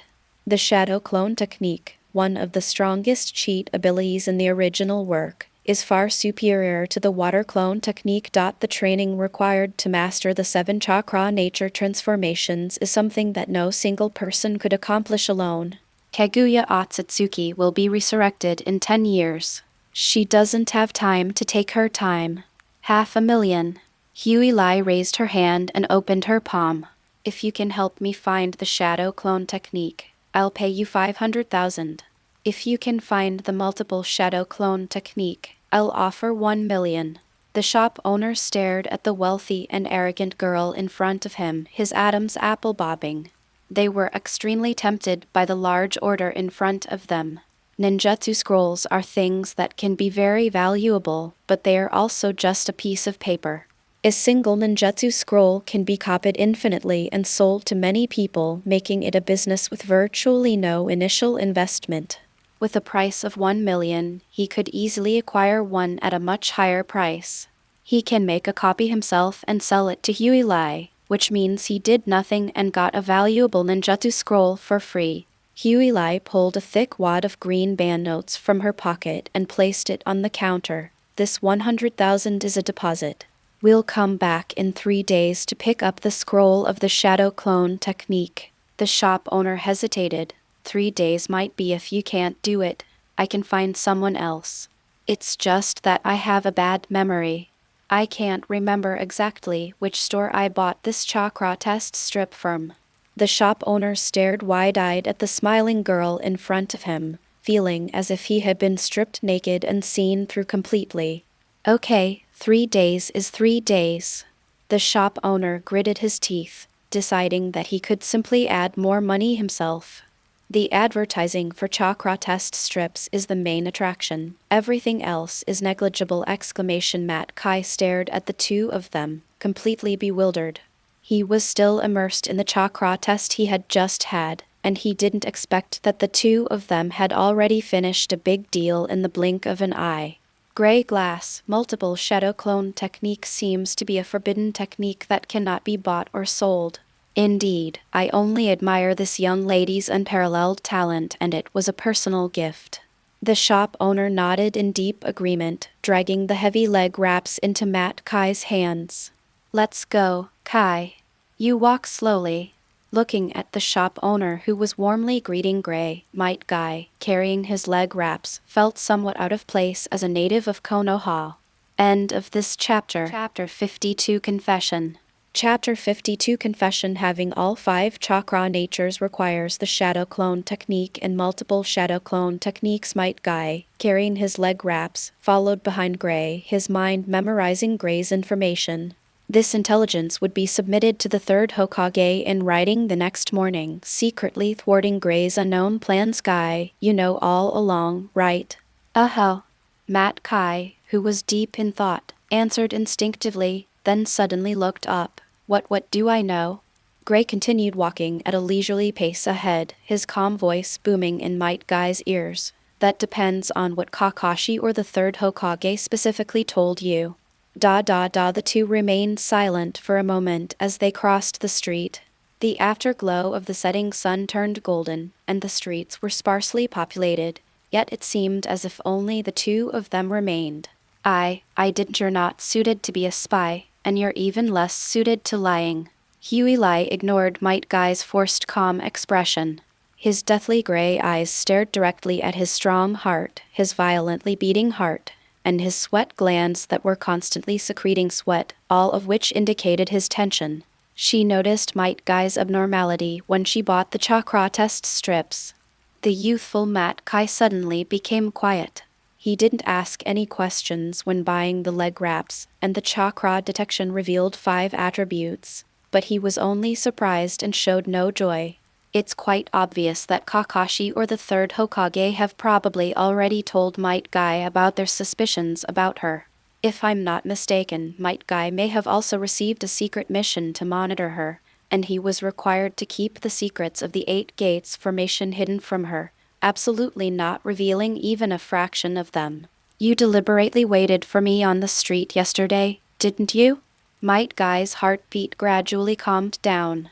He was never suited for this kind of intelligence work, and there was nothing he could do about it being seen through by Gray. Yes, I waited for you there all afternoon. Huey Lie's answer was particularly frank. It's no use being dishonest. Kakashi was watching the whole thing from the tree. Just for the 8 Gates formation? Matt Kai's tone grew increasingly low, his eyes blazing with suppressed anger. Although we haven't known each other for long, the joy of having a daughter is real. In his heart, the word family is sacred and inviolable. Huey Lie's use of his family's words to plot secret techniques undoubtedly tainted the last pure land in his heart. And the qualification for admission to the Ninja Academy. Gray Glass corrected him, her calm tone fueling Might Guy's anger even more. I will never let you obtain the 8 Gates formation. Today in class, Uruka-sensei talked about the limits of a ninja. Chakra is limited by vitality. The more vigorous the vitality, the greater the amount of chakra. Therefore, chakra cannot grow indefinitely. Ordinary people can never surpass geniuses who are born with strong vitality. This made me fully understand the secret of the 8 Gates formation. Faced with Might Guy's rage, Gray simply recounted the events without any emotion. The human body has 8 gates: open, rest, life, injury, block, view, shock, and death, which can also be called 8 shackles. The survival instinct of living organisms creates these 8 shackles, which firmly lock the human body's vitality within the cells, preventing it from being extracted and squandered at will. The essence of the 8 Gates formation lies in breaking through these 8 shackles through arduous training and physical torment. By burning life force to its limit, one generates chakra far exceeding that of ordinary people. If this chakra isn't used in combat, it will seep into the user's very being, becoming nourishment for pushing their physical limits during training. Ignoring Might Guy's ghost-like expression behind him, Gray continued to speak eloquently. Users of the 8 Gates formation can continuously break through the limits of their physical body by relying on their life force. As long as their life force is inexhaustible, they can increase their physical strength almost without limit.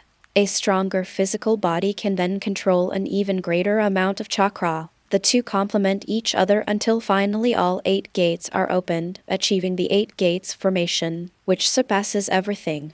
Why did you? While I was taking the shower last night. Matt Kai's eyes widened in surprise, and he shouted in astonishment. What Huey just recited was the general outline of the 8 Gates formation. Kai, you don't actually think that hiding the scroll under the bed is a very discreet and safe decision, do you? Huey said with a smile. Yesterday, upon entering Matt K's house, she had already located the scroll's location using her eye roll. While Matt Kai was taking a shower, he memorized the entire scroll. The 8 gates formation technique may seem powerful, but it is not complicated. It's simply about recording the positions of the 8 gates and how to open them one by one after training to the limit. What makes this secret technique so rare is the unwavering dedication to training, as well as the determination to sacrifice the future and relentlessly exploit one's life force to gain power. The 8 gates formation is both a fighting technique and a training method. When the body reaches its limit, it needs to open the door to release its life force and break through the limit. Every workout consumes your life. Every time you open a door shortens your lifespan, and this cycle continues until your body is like a peanut after it has been pressed for oil, reduced to broken dregs.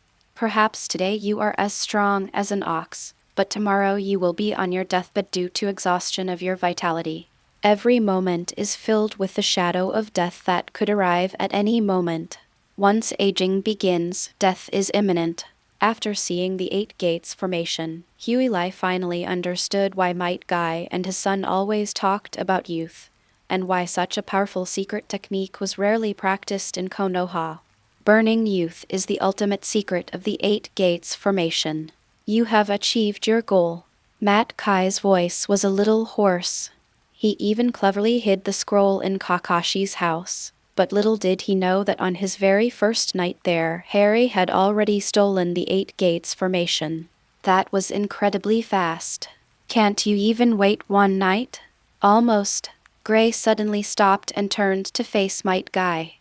While still remorseful for the leak of the secret technique, Might Guy suddenly realized that, without his knowledge, he had been taken by Gray from the main street to a secluded grove.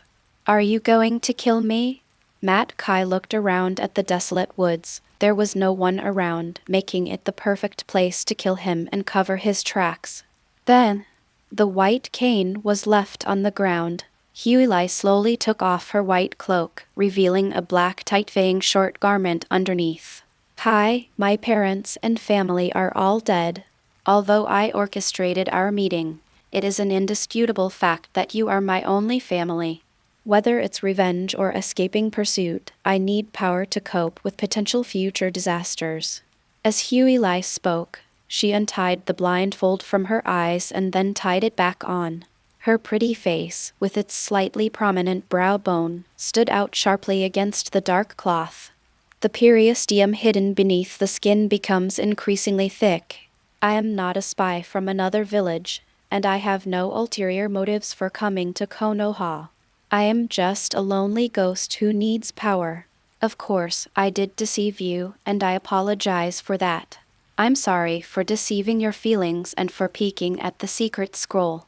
If you still refuse to forgive me, Huey spread her arms out to her sides, her body resembling Jesus nailed to the cross, and looked at Akai, whose expression had softened. You can hit me until you're satisfied. I will never fight back. End of this chapter. Chapter 53, The Bitter Meat Scheme. Chapter 53, The Bitter Meat Scheme. The sunset grew increasingly dim, with only a last vestige of crimson remaining on the horizon. Konoha Forest, a secluded and deserted clearing. A beautiful blind girl, dressed in a black undergarment, stood with her arms outstretched, her slender body resembling a cross. Her fair skin, bathed in the afterglow of the setting sun, took on a rosy hue. Huey looked at Akai, whose face was full of struggle, and quietly waited for him to make a decision. It's best to resolve conflicts as soon as possible. There was no need to drag it out any longer, and she didn't have time to keep playing these cryptic games with Matt K. My primary goal in coming to Konoha is to become stronger quickly. She killed many people in the Hidden Mist Village, and her appearance was already on the Hidden Mist Village's blacklist. Sooner or later, she would have to deal with him. I wonder if Kirisu-shun is still alive now. If the Byakugan is exposed, it will be a big problem for the Hyuga clan. The caged bird seal is like a Damocles sword hanging over the sky. What's more, she also has the corpse bone vein exclamation Abaido Uchiha, the mastermind behind the massacre of his clan, must die. After the Kaguya clan was wiped out, neither the Root nor Orochimaru, the only two remaining bloodline limits in the ninja world, would let the matter rest. The ticking time bomb of the corpse bone vein bloodline disease could explode at any moment. She doesn't have much tailed beast chakra right now. If she eats more tailed beast meat in the future, she might end up fighting the Akatsuki. And then there was the Fourth Shinobi World War, where Kaguya Otsutsuki destroyed the world. Just thinking about the countless troubles that would follow made Huilai feel dizzy and disoriented, and in practice, she dared not stop her pace of becoming stronger for even a moment. Akai is a very important part of her journey to becoming stronger. A precious taijutsu sparring partner, the secrets of the 8 Gates training. Most importantly, her status as an adopted daughter gave her the opportunity to enter the core of Konoha. If Akai has a conflict with her, it will inevitably affect her progress in becoming stronger. This is something that Grey Glass absolutely cannot accept. Therefore, she decided to lay everything out before the conflict fully erupted, to see if she could get Akai's forgiveness. Matt Kai stared at Gray, who had his arms outstretched, letting him vent his anger, and clenched his fists tightly. You must not lay a hand on your family, you must not bully the weak, and you must not attack an enemy who has lost the will to resist. Your strength exists only to protect. His resolute face was contorted in thought for a long time, his father's teachings echoing in his heart, making it impossible for him to throw a punch. He still remembers what the girl said when she handed him her father's photo last night: no secret is more important than family. A person who can say this is definitely not someone who is beyond redemption. For him, no mistake is unforgivable as long as there is sincere repentance. Moreover, Huilai didn't actually do anything too outrageous. Are you from Kirigakure? Huilai was overjoyed, sensing a softening in Akai's tone. The Hidden Mist Village is my enemy. My parents were killed by Hidden Mist Village ninjas. I need power to avenge my family. Why did they kill your family? I don't know. Huilai shook her head. All she knew was that Kirigakure, or rather, Abaido Uchiha, was after a treasure from the Kaguya clan, but she didn't really know what it was. Matt Kai stared intently at Grey Glass's face, but couldn't detect a single trace of lying. All that remains is acceptance. But he will no longer easily trust Huilai. He wanted to verify it in his own way. Chakra circulated through his legs, and his terrifying muscles were as solid as steel bars! Huilai's eyelids twitched. Might Guy's visibly bulging muscles create a powerful visual impact! The tall, green figure charged forward like a cannonball, its fist, as big as a sandbag, swung fiercely at Grey Glass's face with terrifying force! Grey Glass remained motionless. She let Matt Kai's bandaged fist approach her nose inch by inch. A strong wind howled. As her long, silver-gray hair flew backward, a fist containing terrifying energy was placed in front of Huilai. Grey Glass, it's not wrong to avenge your family, but you must never abandon your principles in pursuit of power. Might Guy raised his fist and stared intently at Grey Glass in front of him. I can forgive you. And I can even teach you how to properly practice the 8 Gates. But you must promise me that you will not lose your principles for the sake of power, and you will not do anything to harm Konoha. I promise I will never do anything to harm Konoha, Huilai said with a sigh of relief, making a solemn promise. Okay, I forgive you. Matt Kai breathed a sigh of relief when he saw that Grey Glass had agreed. Although the girl in front of him had deceived him, she hadn't done anything truly heinous, so even if he were to beat her up, he couldn't bring himself to do it. Most importantly, she had already peeked at the 8 Gates formation. As long as she didn't say anything, he would never know. But Huilai was still willing to tell him and seek his forgiveness. He did indeed receive this sincerity. She was a pitiful person too. Thinking of Gray's tragic past and disabled body, Might Guy was filled with pity, and the anger he felt at being deceived had unknowingly dissipated. "Then shall we go home?" Lowering his fist, Akai tentatively inquired. After everything that had just happened, a slightly awkward atmosphere naturally arose between the two of them. Huey nodded, picked up the cloak, shook off the dust, and put it on. The light on the horizon had long since faded. The dark forest still retained the warmth of the day, while in the distance, the lights of countless homes shone brightly, conveying hope and peace. Looking at the stammering Akai, Huey sighed inwardly.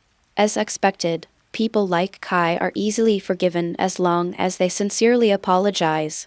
Even the most despicable character in the original story, Abido Uchiha, could be forgiven, so my little matter is nothing to mention. In this way, the hidden danger on Akai's side was eliminated. Her future life in Konoha will be smooth sailing.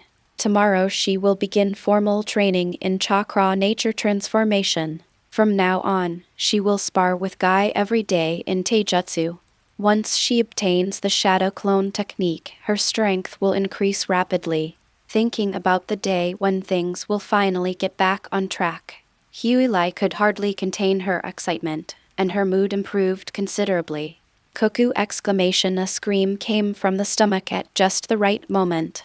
Huey touched her stomach, which felt like it was on fire from hunger. "It's very late.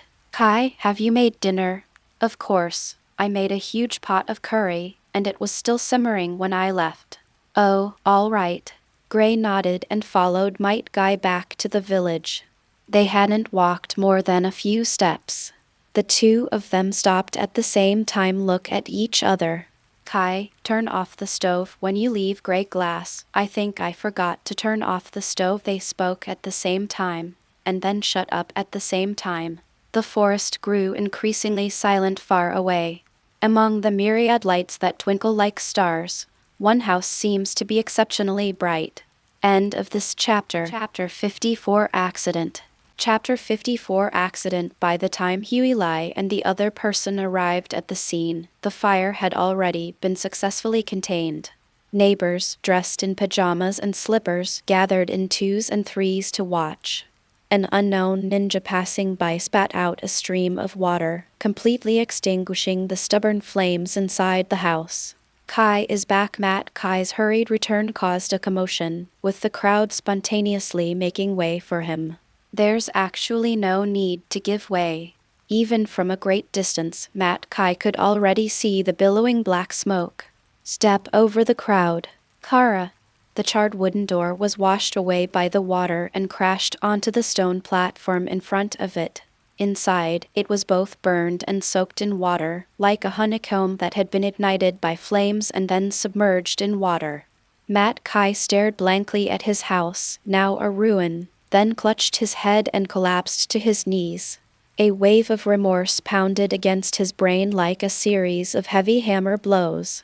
Huey felt that Might Guy, kneeling on the ground, was perfectly suited to a background music with snowflakes falling.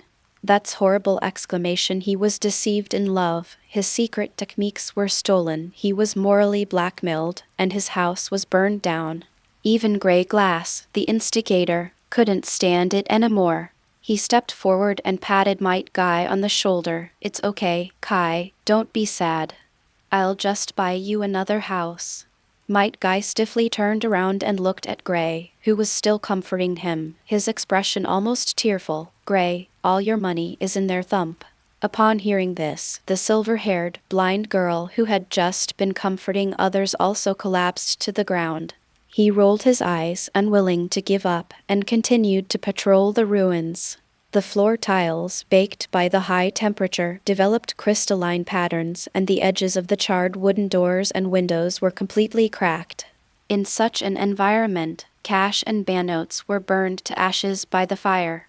Because she lacked proper identification, all her banknotes were anonymous, and she couldn't even report them lost. How many billions was that again? Gray Glass's mind was buzzing. In her past life, Huey was terrified of poverty. The thought of that spendthrift Kai burning through hundreds of millions of dollars made her heart ache so much she could hardly breathe. He gave the 100,000 yuan in cash in his pocket to the owner of the ninja tool shop as a deposit for purchasing shadow clones. Now, the shadow clone technique is not paid for the final installment, and all the money he got from Byakugan port to cover future expenses is gone. She suddenly went from being a billionaire to a blind beggar sleeping on the streets. Huey Lai, are you all right? Overwhelmed with grief, Might Guy turned to look at Gray with concern. He had never seen such despair on Gray's usually calm and intelligent face. Can you forgive me? Or you can hit me, I promise I won't fight back. Matt Kai's voice, which he was just learning, was so irritating. Huey Lai was so angry that his fists hardened. The happier you are when you're morally blackmailing others, the more suffocating you feel when it's your turn. Is this a boomerang? Those who harm others will ultimately harm themselves. Akai, I don't owe you anything anymore. Boom! Exclamation. The surging water swirled and spread around gray glass like two winding whips. Matt Kai closed his eyes in remorse, awaiting the impending blow while the water whip lashed violently at the ruined house, extending through the collapsed door frame and into the interior. The expected attack never came. Matt Kai opened his eyes in confusion. For you. Huey Lai, looking annoyed, wrapped a familiar photo frame in water and handed it to him.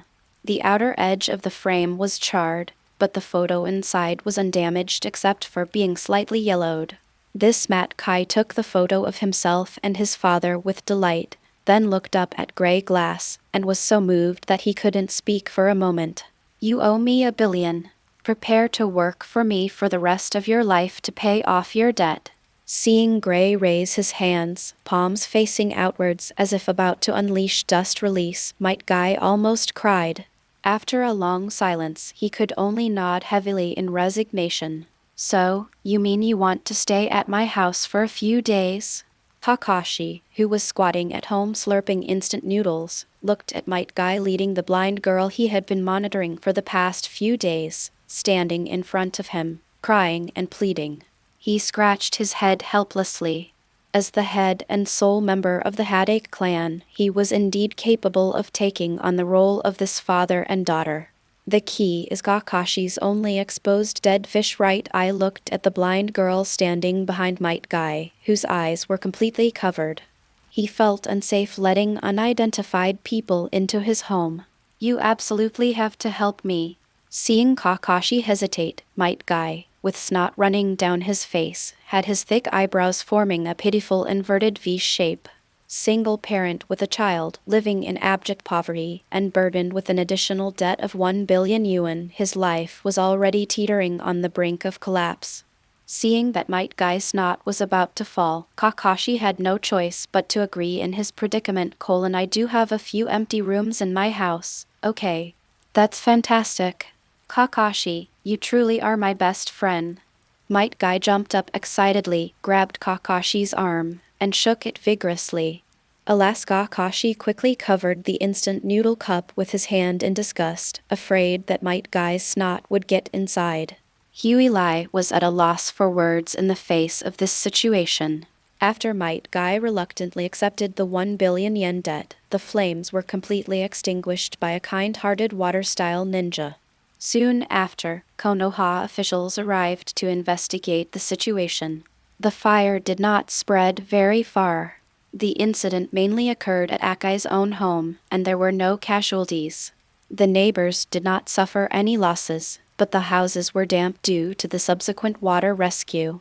Akai usually gets along well with his neighbors. Out of consideration for Akai's impoverished circumstances and the fact that he had to raise a blind girl, everyone only complained a few times and did not pursue the matter further, nor did they demand compensation. It's a blessing in misfortune. At last, the house is uninhabitable.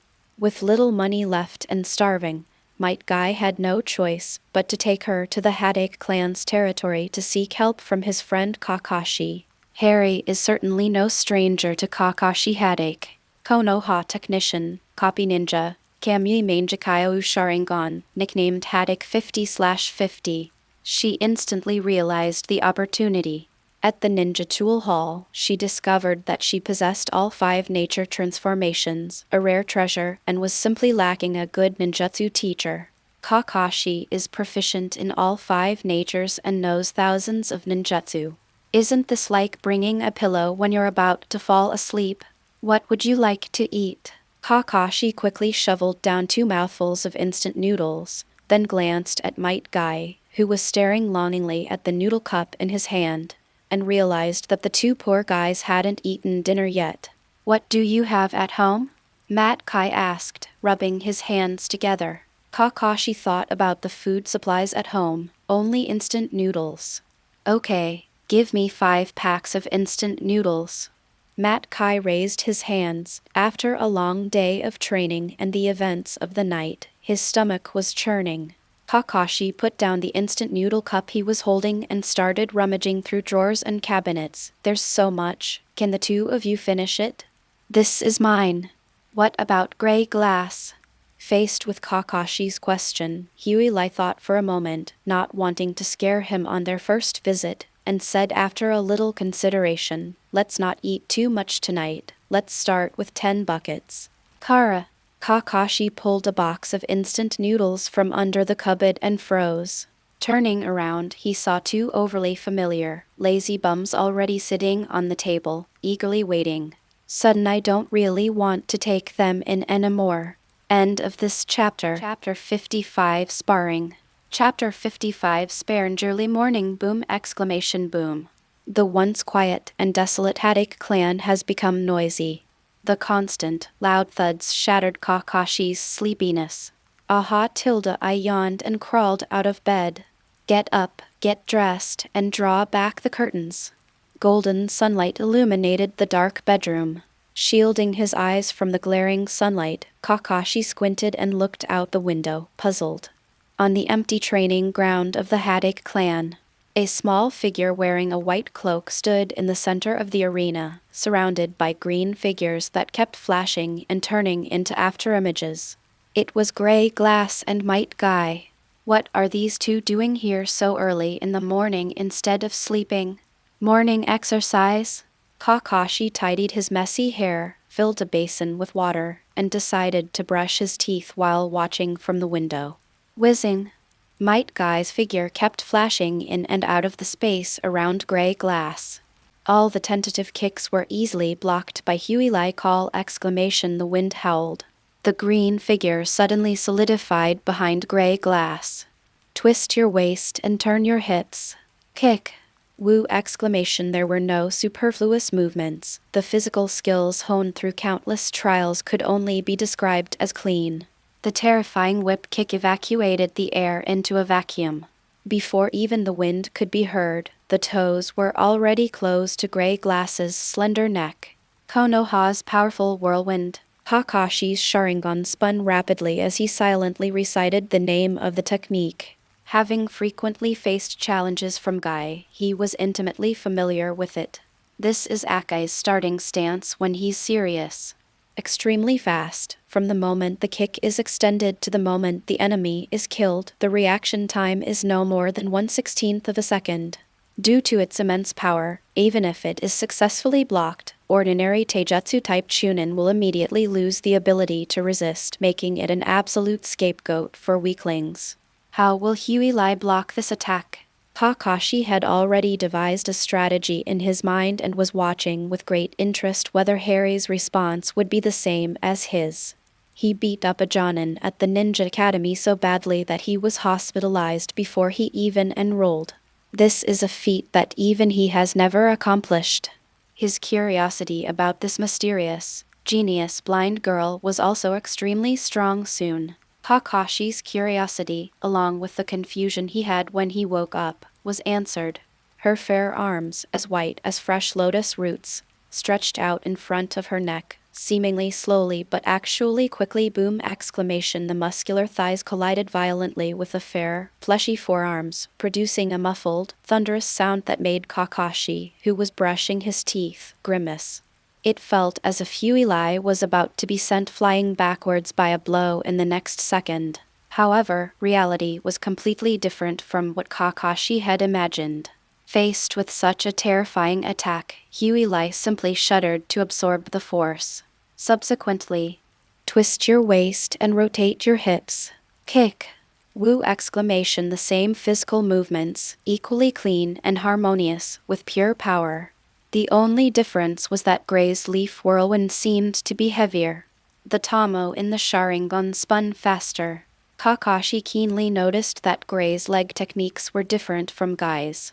Might Guy's power cyclone, just like its name suggests, is as fierce and fast as a whirlwind. Gray Glass's powerful whirlwind was like a heavy iron bar, swinging with all its might. If it were to hit, one would likely break bones and tendons. Same move, completely different feeling. Has she already developed her own unique style of martial arts at such a young age? Kakashi sighed inwardly. Back then, he was hailed as Konoha's #1 genius when he became a Jonin at the age of 12. Who would have thought that just a few years later he would be at the point of lamenting the talent of others? Kakashi's feelings were hard to describe. The same applies to Matt K. Kakashi, watching from afar, knew he couldn't take the kick head-on, so how could Might Guy, facing a kick as sharp as a gray steel whip, not know? Just now, when his right leg struck his arm, he felt as if he had kicked a weight, heavy and hard. The exterior of the gray glass is soft and glutinous like a meatball, but the filling inside is a solid lump of iron. Just a kick. Might Guy then understood the true nature of gray glass. The price was also severe. His aching shinbone and right side of his body were all numb from the recoil. Now, facing Gray Glass's powerful whirlwind counterattack, Matt Kai was powerless to dodge call. The whip kick arrived simultaneously with the powerful wind. The heavy thighs brought a howling wind, and the terrifying wind pressure made Matt Kai's hair stand on end. His long-trained physical skills allowed him to accurately predict the upcoming attacks, leaving him with only one thought in his mind: we absolutely cannot get hit! A green light flashed. Huey only felt a blur before her eyes, and even her powerful Byakugan couldn't quickly capture her movements. The sure-hit whip kick shattered the afterimage far away. Akai, whose body emitted a vibrant green life force, suddenly appeared. He clenched his fists and crossed his arms. The life force within his body seemed to materialize, shimmering in the sunlight with a greener light than the palm immortal technique. The 8 Gates Formation, the third gate, the Gate of Life. Matt Kai's voice exuded an indescribable confidence. He certainly should be confident. The 8 Gates Formation is a secret technique that has existed in the ninja world since ancient times. The creator is unknown, but after the Matt family obtained it, no one was able to master even the 5th gate. As for the 8 Gates Formation that follows, once activated, one can instantly gain power dozens of times greater than that of a cage. It is essentially just a legend, and the legend was fabricated relatively recently. It wasn't until his father, Might Guy, broke through and completed the last 4 gates that the name of the 8 gates was finally established and recognized by the world, shattering the 7 ninja swordsmen with crimson steam just now.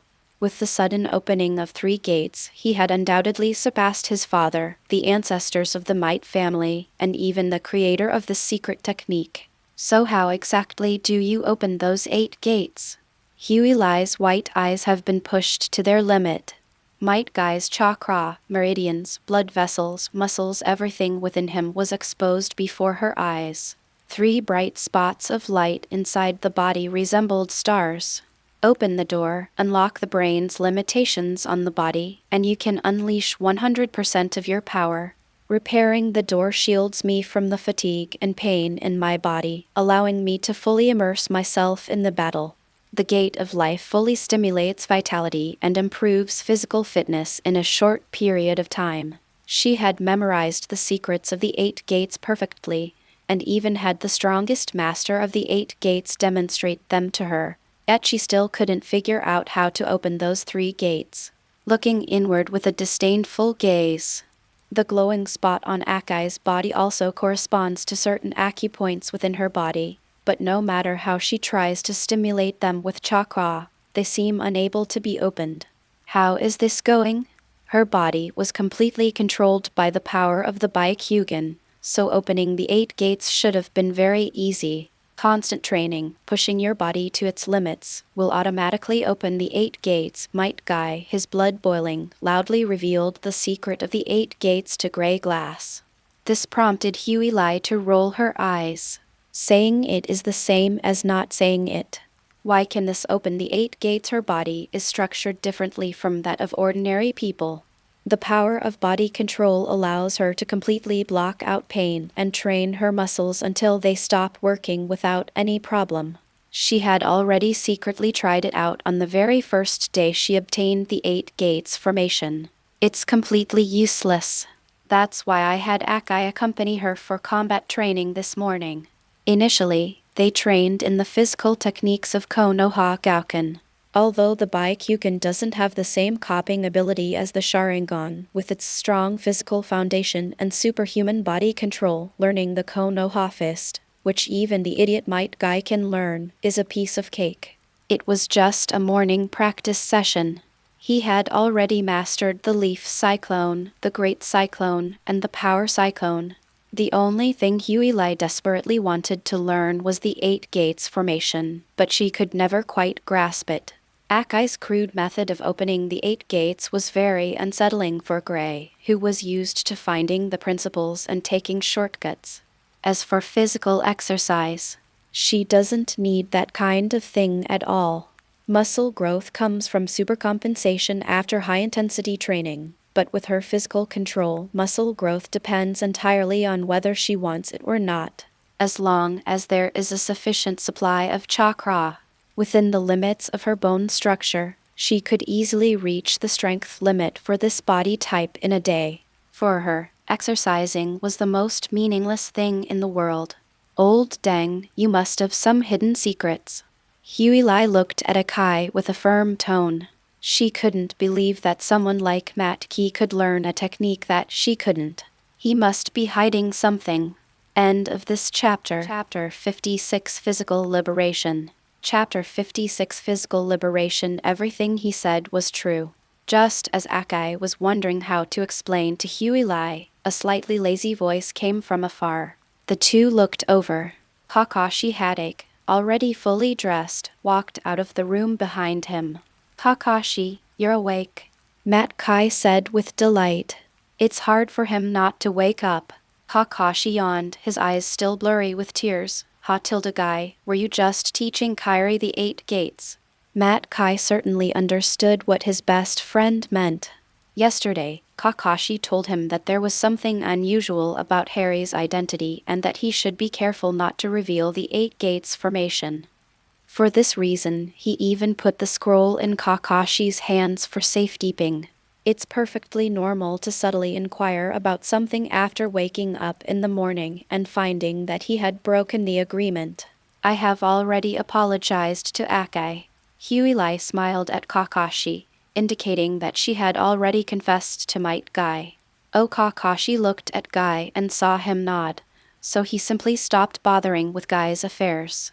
As long as Akai genuinely agrees and isn't deceived. It's their own family's secret technique. They can teach it to whomever they want, and the Hokage has no right to interfere. Can the 8 gates formation really be mastered through training alone? Seeing that Kakashi had given up trying to find out more, Huey directly asked Kakashi the same question she had just asked. In the original work, besides Guy and Lee, only Kakashi mastered the 8 gates. Although he only opened 1 gate, he was still better than her. 1 or 2 lessons can be learned from experience. Kakashi thought for a moment and then offered a straightforward suggestion. The power of the 8 gates comes from the release of life force. The first 3 gates, which involve relinquishing control of the brain over the body, are relatively simple. The further you progress, the more difficult it becomes. Given your talent, I don't think it's necessary to practice the secret technique. It would be a waste of your potential. Kakashi's advice makes a lot of sense. The power of the 8 gates is meant to allow ninjas with less talent to gain power by releasing their life force through sheer willpower. Someone with exceptional talent like her doesn't need to practice such a secret technique with such severe side effects. But Huey had her own considerations. She strongly agrees with Uruka Yumino's theory of the limitation of life force, especially as her physical body grows stronger. In order to maintain the strength of her body, she needs to reserve a large portion of her chakra to power her body. They traveled across the ocean from the land of water to Konoha.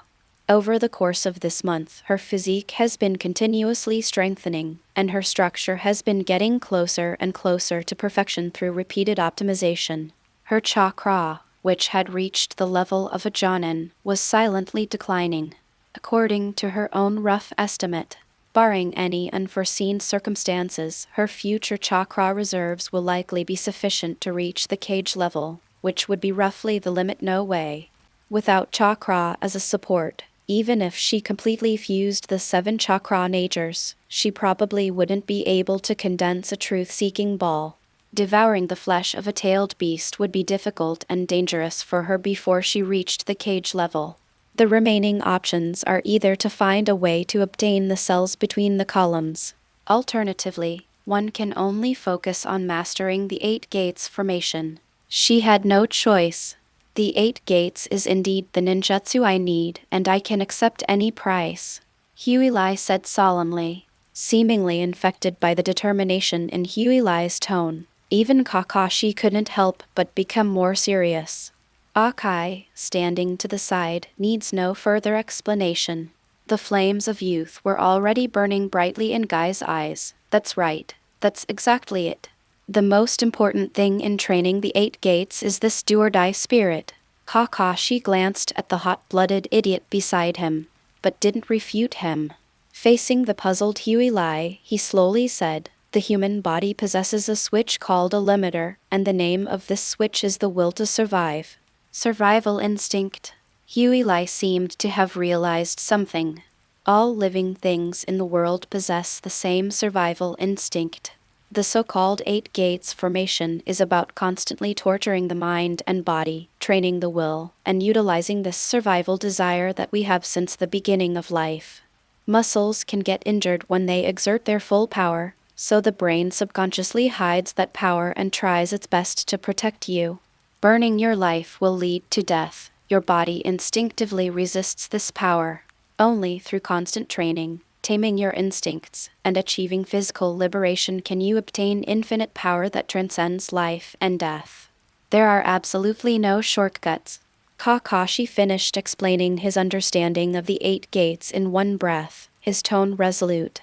When he was learning the 8 gates from Kai, he had already tried to take shortcuts, but unfortunately even he could not break through the limitations of biological instincts without arduous training. Matt Kai nodded in deep agreement. Temper your will, tame your instincts, and liberate your body. This is the secret of the 8 gates formation!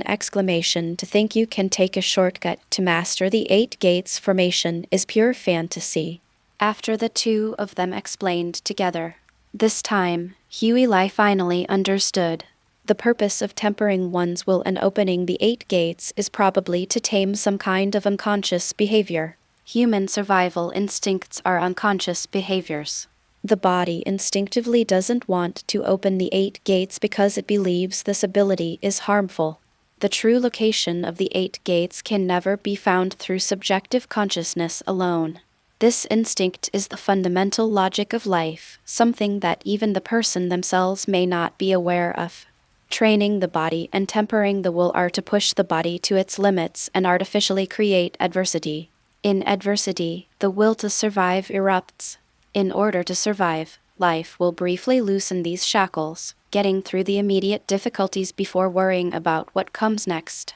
Only now can the main consciousness finally touch this switch.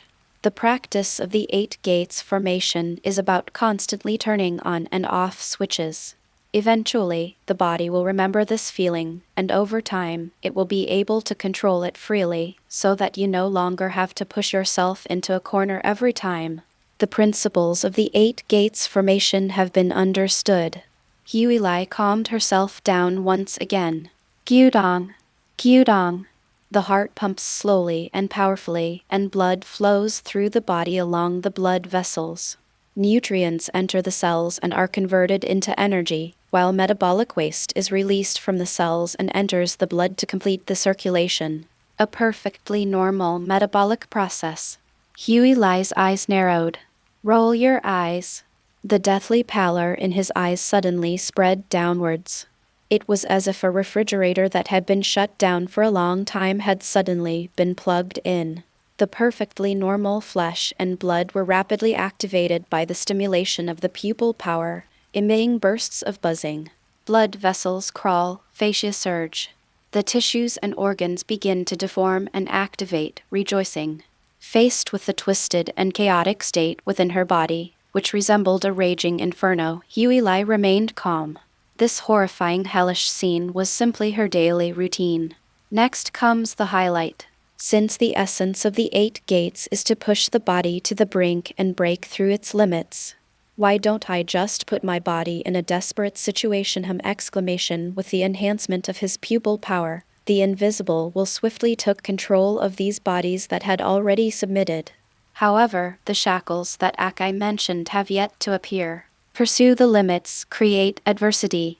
Huilai silently recited the profound meaning of the 8 gates formation, his will like that of a demon king reigning supreme, issuing commands to the chaotic monsters of flesh and blood within his body. Flesh and blood erupted. End of this chapter. Chapter 57, Opening 4 Doors. Chapter 57, Opening 4 Gates. There are no shortcuts to the 8 gates formation. One can only push the body step by step, one step at a time. Might Guy is still teaching the training methods of the gray glass 8 gates formation. After all, she still has a debt of 1 billion. It is said that as long as Huilai learns the 8 gates formation and practices physical techniques with her every day, the debt can be reduced by at least half. Kakashi, however, had lost interest in watching the two train. The 8 gates formation cannot be mastered overnight. Opening each door was incredibly difficult. The most outrageous thing is that because the chakra generated by the 8 gates is too violent, crude taijutsu can still be used with difficulty, but ninjutsu that requires fine crafting is impossible.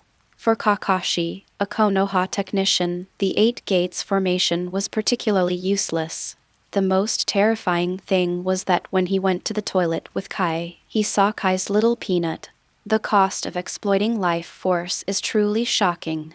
Although Guy kept explaining that it wasn't a problem with the 8 gates, Kakashi's training in the 8 gates was forever stuck at the first gate after that, and he never dared to take another step forward. You guys practice first, I'm going to eat. Kakashi waved to Guy and prepared to go out to find food. But after taking only 2 steps, a sudden exclamation came from behind. He turned around abruptly, and the sight before him made Kakashi's eyes widen in shock. Her long, silver-gray hair flowed freely, and a strong wind howled. Gray glass was constantly radiating a bright green light.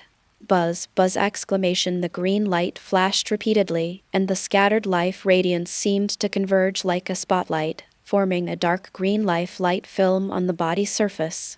Finally, the light film disappeared into the body without any further dissipation. The exit gate opens instantly. It can even control the dissipation of life force. Kakashi and Might Guy exclaimed in surprise at the same time. They had just said that the 8 gates formation could only be done using a clumsy method, so Huilai stood still and opened 3 gates on the spot. Moreover, Gray Glass's gate of life is not in the same state of dissipation as Might Guy's. Don't think that your body emitting a green glow is a good thing. That's because the uncontrollable vitality escaped from the pores into the air. Human vitality is inherently limited, so this situation is a huge waste. Matt Kai was so surprised he couldn't speak. Among the practitioners of the 8 gates formation, Kakashi has the highest talent. It took a whole month before he could barely control the opening of the first door. He was also amazed by his extraordinary talent at that time, because he used it for a whole year. How long is gray glass all in all? It only takes one morning. He has mastered several major techniques of the Konoha fist style, as well as the 3 gates of the 8 gates formation, and has even surpassed his own years of training in controlling the 8 gates formation. The huge time difference allowed Might Guy to fully understand what a true genius is. It turns out that Kakashi, whom he had always regarded as his goal and chased after, was just a mortal with some talent in the face of a true genius. Kakashi, standing to the side, was no less shocked than Might Guy.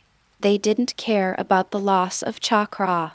He removed the headband covering his left eye, revealing the 3 tamo spinning wildly in his Sharingan, which betrayed his inner turmoil. In the crimson vision of the Sharingan, the 3 gates radiating light within Harry's body were clearly visible, with emerald green life force flowing continuously from the gates and into her heart. The chakra core shone brightly, and a vast expanse of deep blue chakra surged forth from the heart. It truly opened all 3 gates instantly, and completely controlled and converted life energy into chakra without wasting a single drop. The life force forcibly opened using the 8 gates is extremely violent, and when converted into chakra, it can even affect the ninja's own energy circulation circuits. The 3 body techniques, which he could usually perform with ease, were difficult to execute when he was in the 8 gates formation state. Such violent life energy, which Hyuga was able to completely control the moment she opened the door for the first time, is not a level of chakra control that a normal human could possess. How on earth did she do it? Kakashi and Might Guy both had the same question in their minds. However, their questions were destined to remain unanswered because Gray Glass was still trying to open the 4th door, looking inward with a disdainful gaze. Kyudong, Kyudong, Kyudong. The short, intense beat of my heart was like a drumbeat. Adrenaline was released in a frenzy. The life force of the whole body seemed to be activated, gathering from all directions at the 3 gates and then flowing into the heart in an endless stream. Powerful chakra filled his meridians, bringing with it a throbbing, exhilarating power. These are the first 3 gates of the 8 gates formation: open, rest, and life. Essentially, they are about opening the valves in the body, transferring control of things that were originally controlled by the subconscious to the conscious mind. Therefore, it is necessary to artificially create adversity to deceive the subconscious mind through training. This makes it mistakenly believe that it has entered a life or death moment, and automatically unlocks the restrictions. But Gray Glass doesn't need to lie at all. Possessing the ability to control the body, she is the queen of the body. I've never heard of an emperor personally going out of his way to swindle money. The order to go berserk was issued directly. This forces her body into a life or death crisis mode, and she naturally becomes aware of the limitations of the 8 gates. As long as it can be sensed, it can be opened. That's how unreasonable body control is. Kyujudu! The blood boils. Hyuga's body trembled slightly. The continuous physical rampage resulted in terrifying energy consumption. When physical and mental energy are exhausted, the powerless body begins to demand energy in order to complete the berserk command given by Gray Glass. My heart was beating faster and faster, reaching an astonishing 300 beats per minute. The 4th door within his chest became increasingly clear, and it tremblingly opened a crack. The 4th gate, the gate of injury, open. Hyuga murmured to himself. Boom! The life force, like a babbling brook, suddenly transformed into a mighty river, and the 4th great gate was abruptly opened outside world. In Kakashi's Sharingan, a new point of light suddenly appeared inside Gray's body, connecting with the other 3 points of light to form a line. The expanding chakra flowed uncontrollably from Hyuga's body. The 4th gate. Kakashi's mouth dropped open. Even with his mask on, he couldn't hide his shock. What? Might Guy listened to Kakashi's words and carefully observed Gray. Sure enough, compared to before, her body began to tremble, and her fair skin visibly began to turn pink. They really opened the door to injury. The injury gate, which their ancestors had practiced for countless years, was opened by Huilai as easily as eating and drinking. And such a strong body. Mat Kai's thick eyebrows were raised to his forehead. To open the gate of injury, one's chakra needs to increase at least threefold and more. Even for him, opening the gate of injury causes his skin to turn blood red due to the massive amount of chakra it absorbs. If he opens the fifth gate, his skin will turn dark red or even purplish red. Even with chakra tripling, her face only became a little rosier. This means that even if she opens all 5 gates, it won't be a big burden on her. It's a standard move that she can use freely in battle. Such physical strength is this guy 6 years old. Might Guy shook his head. Everything that had happened to Grey Glass was beyond his comprehension. His worldview is crumbling. However, in an instant, Grey's powerful talent reignited Might Guy's fighting spirit. The only requirement for the 8 gates formation willpower he had already forged into steel. The more outrageous Huilai's talent, the more his blood boiled. Starting tomorrow, the daily training volume will be doubled! Ended. Kakashi seemed to breathe a sigh of relief as he covered his left eye and patted Might Guy on the shoulder, though it was unclear whether he was comforting Might Guy or himself far away. As Huilai stood motionless, the intense chakra fluctuations around her gradually subsided. Open your eyes. Looking at the 2 people in front of her who seemed to be looking at alien creatures, Huilai was too lazy to explain anything, nor could she explain anything. The fusion of the Sharingan and wood release transformed Abido Uchiha from a weakling into a truly dangerous figure even among cage-level opponents. Her white eyes and corpse bone pulse were still far inferior to his. A small opening does not count as an opening. Having successfully mastered the 8 gates formation, Huilai finally breathed a sigh of relief. Ever since arriving in Konoha, the potential threat from the Hyuga clan had always lingered in her mind, but now it was finally over. The power of the 8 gates gave her the ability to fight desperately against elite jonin and even cage-level opponents. Hi, I'm hungry. I'm going to take a shower first, then let's go have breakfast. Hearing Grey's words, Might Guy suppressed his shock, but then felt a headache coming on.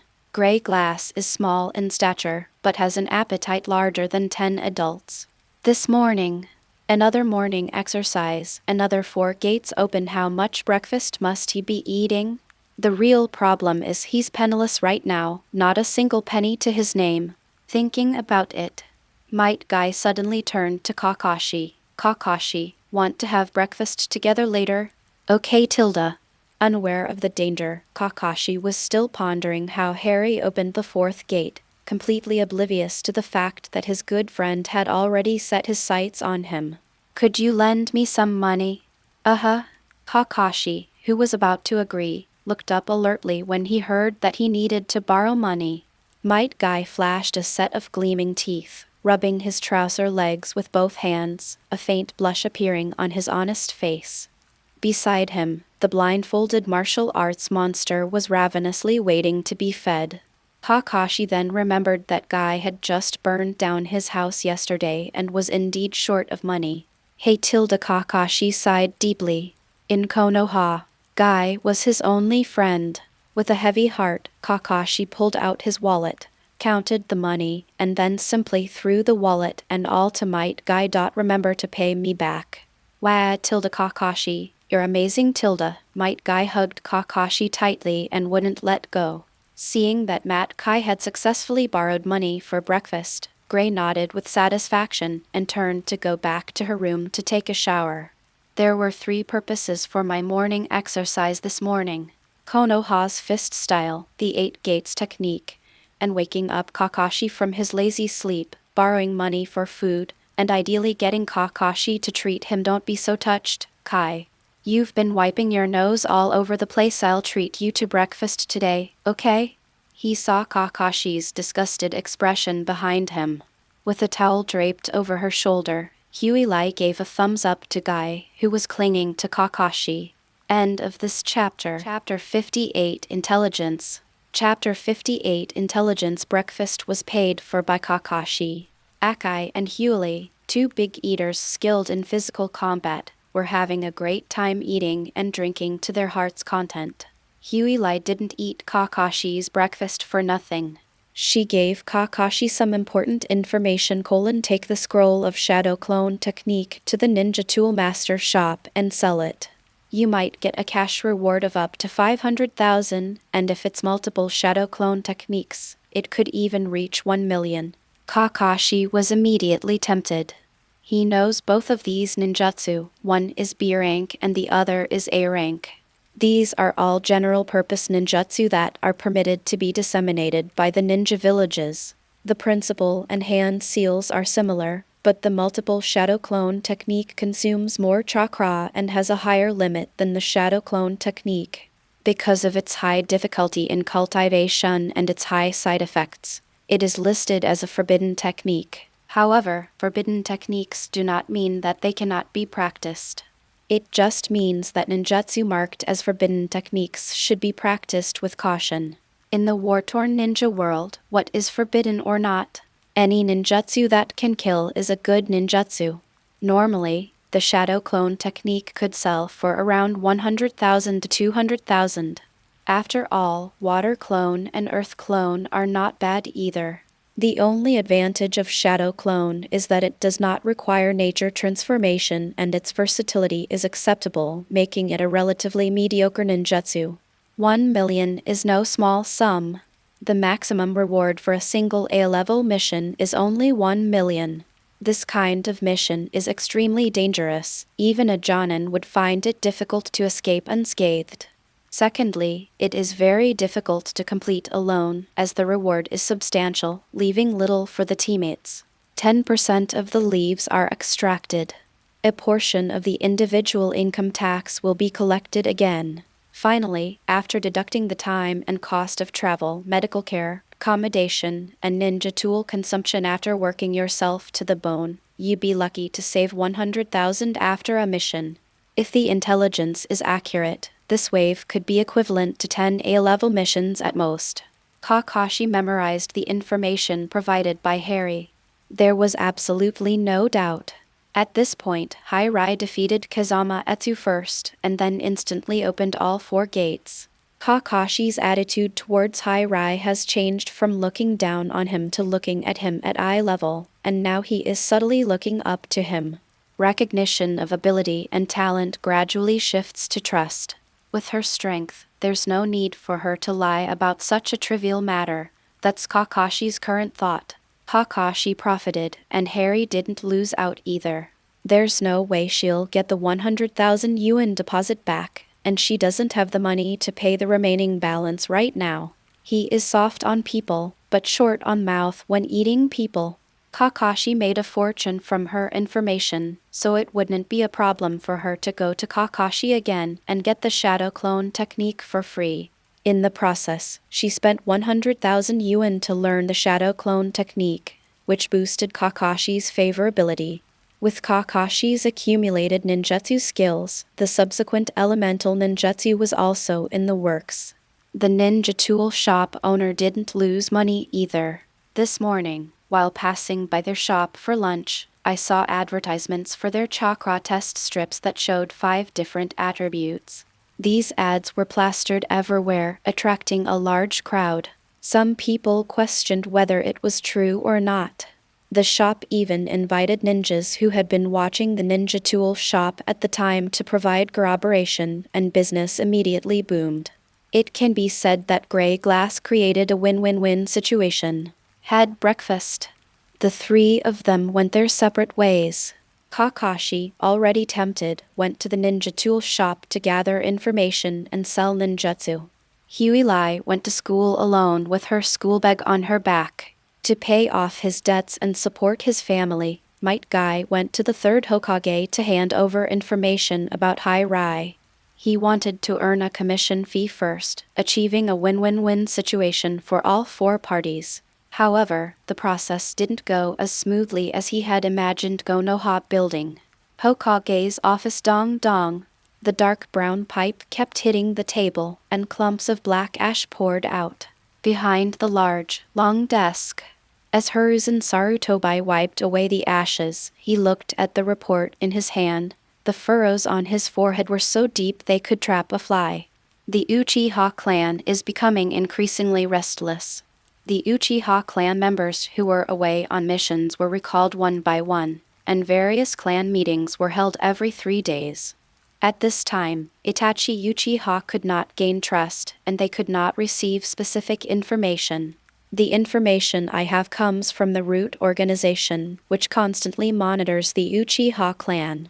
5 days ago, a mysterious wealthy merchant purchased a large quantity of weapons and supplies in the Land of Iron and transported them in batches to the eastern part of the Land of Fire. The exact destination is still unclear. He ordered his subordinates to investigate and find out the identity of the wealthy merchant and the location of his weapons. This morning, the root organization has already submitted all the relevant information. The wealthy merchant was a member of the Ninja Cat clan who was on good terms with the Uchiha. His weapons were sealed in scrolls, which were carried back to the clan's territory in batches by the Uchiha members who were recalled from outside. The Uchiha clan's rebellious intentions are now crystal clear. Dang dang dang exclamation! There was a sudden knock on the door, and then Might Guy, dressed in light green, walked in. Holding the neatly written report, he got straight to the point. Lord Third Generation, the task you assigned me to gather information about Grey Glass has been completed. Please take a look. Hiruzen Sarutobi frowned as his train of thought was interrupted. He assigned a long-term task yesterday, and it's already completed. Tadev in the root organization, which uses every means possible, couldn't gather much intelligence in just 1 day. It took them a full 5 days to uncover the Uchiha clan's unauthorized purchase of strategic materials, despite their real-time monitoring. How much information could Matt Kai, that roughneck, possibly extract from that cunning little girl? Is he trying to scam me out of the mission reward? Hiruzen Sarutobi looked at Might Guy, who stood tall and looked honest, and his mind was racing. Although he had some doubts in his heart, Hiruzen Sarutobi did not show his true feelings on his face. Instead, his wrinkles relaxed and a kind smile appeared on his gentle face. Oh, it's Kai! You've already investigated all the information about Huilai so quickly. Is it not comprehensive enough? Intelligence should ideally be crucial and detailed. Minor, routine intelligence doesn't need to be reported. You can organize it privately yourself. Hiruzen Sarutobi said with a chuckle. He neither looked down on people from a high position nor showed any distrust of Might Guy's intelligence. He seemed like just an old man next door having a casual chat. Might Guy didn't catch Hiruzen Sarutobi's voiceover. A large fire broke out last night. He owed Huilai 1 billion yuan and also burned through his savings. He's so poor he has to borrow money from Kakashi even for meals. He's practically starving. How can you tidy it up in private? Can I get a reward? Lord Hokage, I'm certain this information is extremely important. Matt Kai made a solemn promise. Seeing that Might Guy was still persisting, Hiruzen Sarutobi suppressed his smile. The conflict between the Uchiha clan and the village intensified, which already made him feel frustrated. Now that Might Guy couldn't understand what he was saying, he was even more annoyed. Even seasoned politicians can't help but show their faces. I'm not going to read it anymore. Let me just read it briefly. Hiruzen Sarutobi, too lazy to look at Might Guy's intelligence, leaned back in his chair, filled his pipe, lit it, and began to think about the Uchiha problem, completely ignoring Might Guy's so-called intelligence. But Matt Key, who was in a hurry to get the money, didn't care about any of that. Let's get started.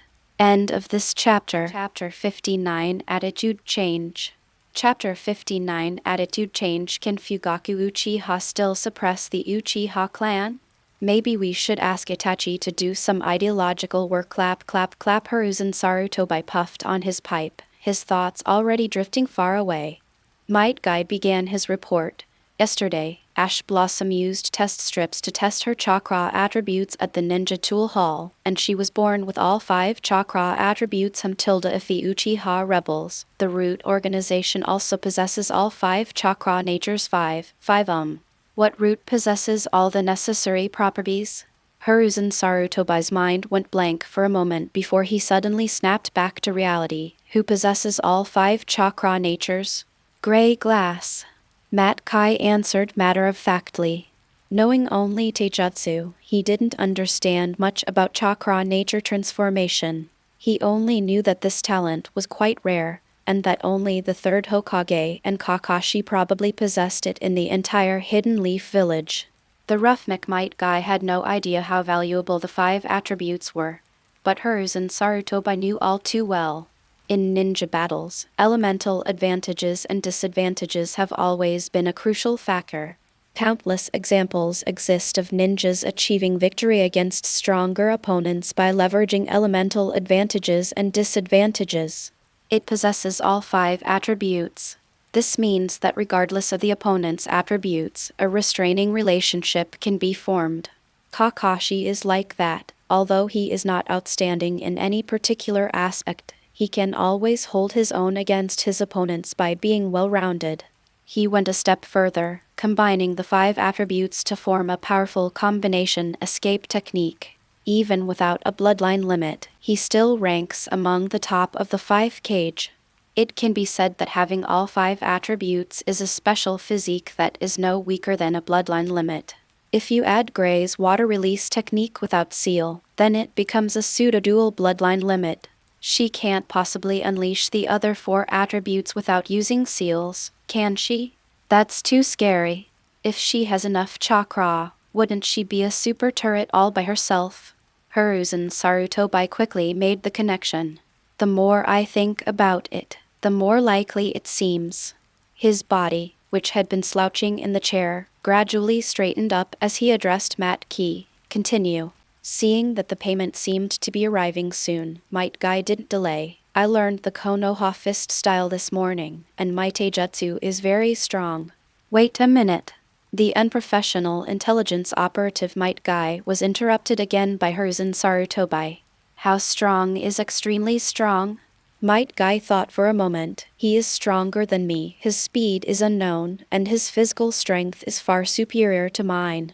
If he doesn't open the 8 gates, my attacks may not be able to break through his defenses. When physical techniques were mentioned, Might Guy's voice became very serious. He couldn't help but recall the kick he received that morning.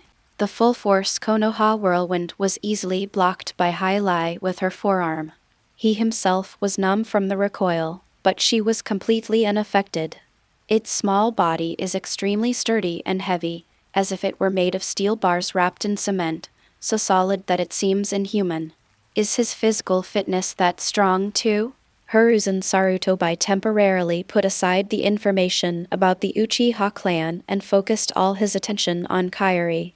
A ninjutsu turret with all attributes, its taijutsu is even stronger than its ninjutsu, and its blindness does not affect its movement, and its sensory ability is also not weak. Is he a true all-around ninja?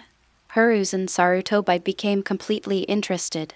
As a rare all-around ninja in the ninja world, this girl, whose talent surpasses his, deserves his treatment. Continue. Hiruzen Sarutobi's voice became even louder. The excitement was palpable. Seeing the 3rd Hokage's urging, and eager to withdraw the money, Might Guy dared not delay any longer. This morning I taught her the 8 gates formation. Without any prior training, he opened the 4th gate of the 8 gates formation, the gate of injury, in one go. According to Kakashi, Gray seems to be able to completely control the dissipated life energy, and his chakra reaction at his peak is close to that of an elite jonin.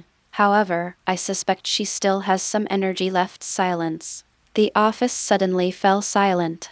Following the Hokage's orders, Might Guy only selected key intelligence reports to deliver, bombarding Hiruzen Sarutobi with a barrage of information that left him somewhat bewildered. The amount of information was truly overwhelming. Pat. Call! The choking nicotine from the exhaled smoke quickly brought Sarutobi back to his senses, as if struck by lightning. He put down his pipe and said with a complicated expression, "Akai, bring me the intelligence, I'll look at it myself." Profound. Might Guy handed the information to Hiruzen Sarutobi. Besides recording Huilai's extraordinary talent, the book also includes her personal account of her background, which she recounted while eating breakfast. In its description, she came from a small ninja family in the land of water. For some unknown reason, the higher-ups in Kirigakure discovered that their family possessed a priceless treasure, and in order to seize the treasure, they dispatched Anbu ninjas to exterminate their entire clan. Her parents and relatives were brutally murdered. She was the sole survivor. To escape pursuit and avenge his family and friends, he came to Konoha seeking a way to become stronger. Of course, there were also some clips interspersed throughout, taken from contestants on variety shows in Huilai's past life. The story was both inspiring and heartbreaking. Others may not know, but it certainly moved Might Guy to tears. Kakashi listened from the side, not entirely believing everything, but his wariness of Harry lessened slightly. Hiruzen Sarutobi carefully examined the intelligence report. Aside from what Might Guy just told us, the focus is now on Gray's background. The story is generally logically sound, but some details are vague and clearly concealed. But he didn't care. Faced with Gray Glass's exceptional talent, minor flaws were clearly insignificant. And he was willing to believe that all of this was true. When I first met Huilai, my hope was to find her weaknesses and prevent her from doing anything that would harm Konoha. The situation is very different now. Huilai's talent was far beyond his imagination. Even the first Hokage, Hashirama Senju, who was the same age as her, could hardly compare. If such a genius could be won over to Konoha, the value that Harry could bring in the future would likely be far greater than that of the Uchiha clan, who are currently at odds with the village and frequently engage in rebellions. The clearer Huilai's background is, the more he likes her. As long as she doesn't harm Konoha, he's willing to believe whatever backstory she makes up. If she had previously considered showing her memories to the Yamanaka clan, Hiruzen Sarutobi no longer had that thought at all. A genius's mind shouldn't be casually examined. What if it gets damaged and ends up like a Matkai who can fix it? A person's value always influences how others treat them, and Huilai's exceptional talent deserves his careful attention. I wish she had been born in Konoha. Hiruzen Sarutobi suddenly sighed. That is the true, upright, and perfect inheritor of the Will of Fire. He could even take on another apprentice at this age when he's nearing retirement. Think about his apprentices. Tsunade inherited the Senju clan's tradition, Jiraiya learned Sage Mode from the Toads of Mount Myaboku, and Orochimaru, who possessed all 5 elemental attributes, was most similar to him, yet he only learned a little bit of ninjutsu. None of his 3 disciples inherited the Vajra staff technique that he used in conjunction with the ape demon. Huilai's 5 attribute talents, coupled with his superb physical skills, are a perfect match for his heritage.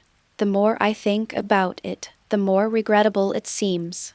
Hiruzen Sarutobi smacked his lips, which tasted slightly bitter from smoking, barely suppressing his admiration for her talent. Until Harry's true identity was clear, no matter how much he liked her, he couldn't accept her as his disciple. As the Hokage of Konoha, his students are qualified to compete for the Hokage position. If Harry really had a problem and still became a candidate for Hokage, he wouldn't be able to face the first and second Hokage after his death, and he would be even more sorry to the villagers of Konoha who believed in and supported him. He dared not gamble, and he couldn't gamble inside the Hokage's office. Hiruzen Sarutobi looked at the intelligence report in his hand, his mind racing with conflicting emotions, his expression shifting between light and dark. Standing in front of the desk, Matt Kai anxiously fiddled with his pants. After collecting his reward, he still needs to check the mission hall for suitable missions. What if he got up so early only to find all the good missions already taken?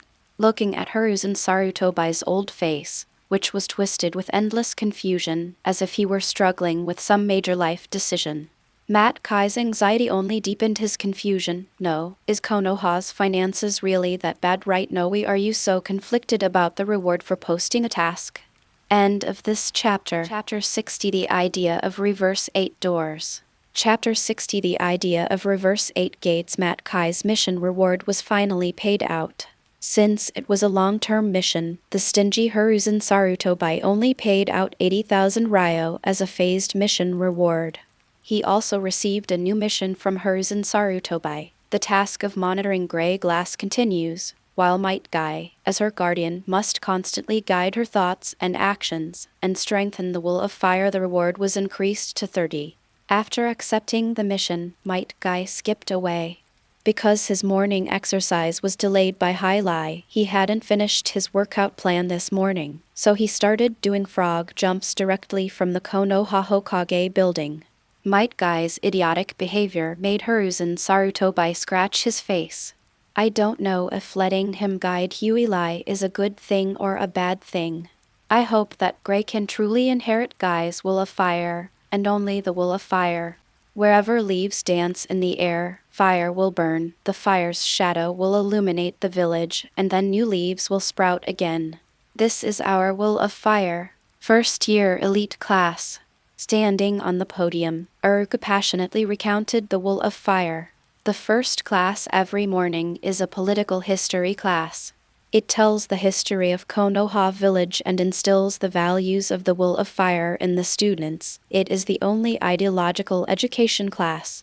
Naruto, you don't need to take notes for this lesson. Go. Naruto happily tossed the notebook under the desk. He agreed to Hyuga's request, but when it came to actually doing it, he still couldn't help but feel disgusted by this dry and boring knowledge. Gray glass. When can I become stronger? Naruto tilted his head and asked expectantly. Yesterday, after seeing Hyuga easily defeat Sasuke, he was so excited that he couldn't sleep for half the night, thinking about when he could also become stronger and then defeat Sasuke in the practical training session. Now you can. Hyuga took 2 blue leg wraps out of her bag and handed them to Naruto. The leg wraps I bought yesterday at Ninja Tool Shop were for Naruto. Each one weighs 10 kilograms, and the 2 together weigh a full 40 kilograms. If someone from my previous life had used something this heavy, they would have been crippled in just a few days. But ninjas are different. Chakra, when used in muscles, can both provide energy and provide a certain buffer for the skeletal muscles. Naruto, a monster with such tenacious vitality, could actually be portrayed as more serious. Since training has just begun, Hyuga is being relatively conservative, and the weight will be gradually increased once he gets used to it. Good weight. Naruto took the leg wraps and suddenly dropped his arm. Caught off guard, he almost strained his wrist from the heavy leg bindings. Starting today, you will have to run with these leg wraps on your back every day. Once you get used to them, you can wrap them around your calves and only take them off when you sleep or take a shower. Later on, you can also tie it to your arm to practice boxing. Once you fully adjusted, you can go beat up those 3 guys who bullied you. Harry devised a simple physical training program for Naruto. Naruto was affected by the Nine-Tails leaked chakra, making it difficult for him to use ninjutsu, while Guy's Konoha fist fluid technique was perfectly suited to the rampaging chakra of the 8 gates. This kind of physical skill that doesn't require much thought is really suitable for him. This will also serve as a test of Uruka's words. She wants to see just how far Naruto's physical strength can be trained. This is good. Naruto hesitated for half a second, then put the leg wraps into his backpack and slung the backpack over his shoulder. Soon, his shoulders ached from the weight of the backpack. But remembering what Harry had said, Naruto gritted his teeth and persevered. He believed that Hyuga would not harm him. She was even less willing to disappoint Hyuga. Become stronger. Become stronger than everyone else. He wants to defeat the bullying trio to clear his name of the monster label, defeat Sasuke to become Hokage, and then Naruto glanced at Gray beside him. His expression brightened, and he felt a surge of energy coursing through his body. Huey had no idea what Naruto was thinking. Naruto's path can proceed step by step, but her own future remains uncertain. Close your eyes. With practiced ease, he pierced through the body, carefully observing its internal condition. A thin layer of skin and fat covers the body's surface. Below is a high-density periosteum resembling the skin of some kind of scaly animal. On this alien steel skeleton, which is definitely not human, fibrous skeletal muscles twist like steel bars. Muscles and bones work together to protect the delicate internal organs. The 4 clearly defined acupoints in the brain and chest cavity are closed, firmly locking the life force within the body. But whenever gray glass needs it, it can be opened in an instant, unleashing boundless power. She only plans to open 4 doors for now. The power of the 8 gates is indeed extraordinary. Each breakthrough requires a renewed surge of the will to survive, breaking the brain's control over the body to enter a new realm. Limited by the limits of the Byakugan's pupil power, the power of physical domination is not yet sufficient for complete control. She tried several times and found that even under the forced demands of her pupil power, it was difficult for her physical body to enter a true state of limit. Either you can break through your limits when you're really fighting for your life, or you can only wait until Huey's white eye power grows and penetrates to the cellular level before you have a chance. This is enough for now. She practiced the 8 gates only to replenish her chakra when it was insufficient, not to open the 8 gates and perish together with others. The problem of insufficient chakra was solved by the 8 gates, and it also gained a certain degree of self-defense ability. The purpose has been achieved.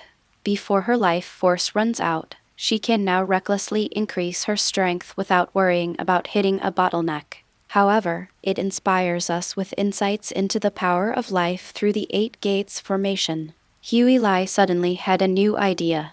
Chakra originates from the life force of ninjas. This is undeniable. When the divine tree condensed its chakra fruit, it not only absorbed the planet's natural energy but also devoured a vast amount of human life force. The 8 gates formation is the key to unlocking the vitality of the human body. What if I do it the other way around? If you devour the life force of others and infuse it into your body's cells by reversing the flow of the 8 gates, do you then possess infinite life force and chakra? Gray glass makes a bold assumption. The idea just felt strangely familiar. When the thought of devouring life force came to her mind, Huey suddenly felt that she had seen what she was imagining somewhere before. Yes, intercolumnar cells. As if a bolt of lightning had flashed by, Huey suddenly remembered another powerful cheat code in the ninja world.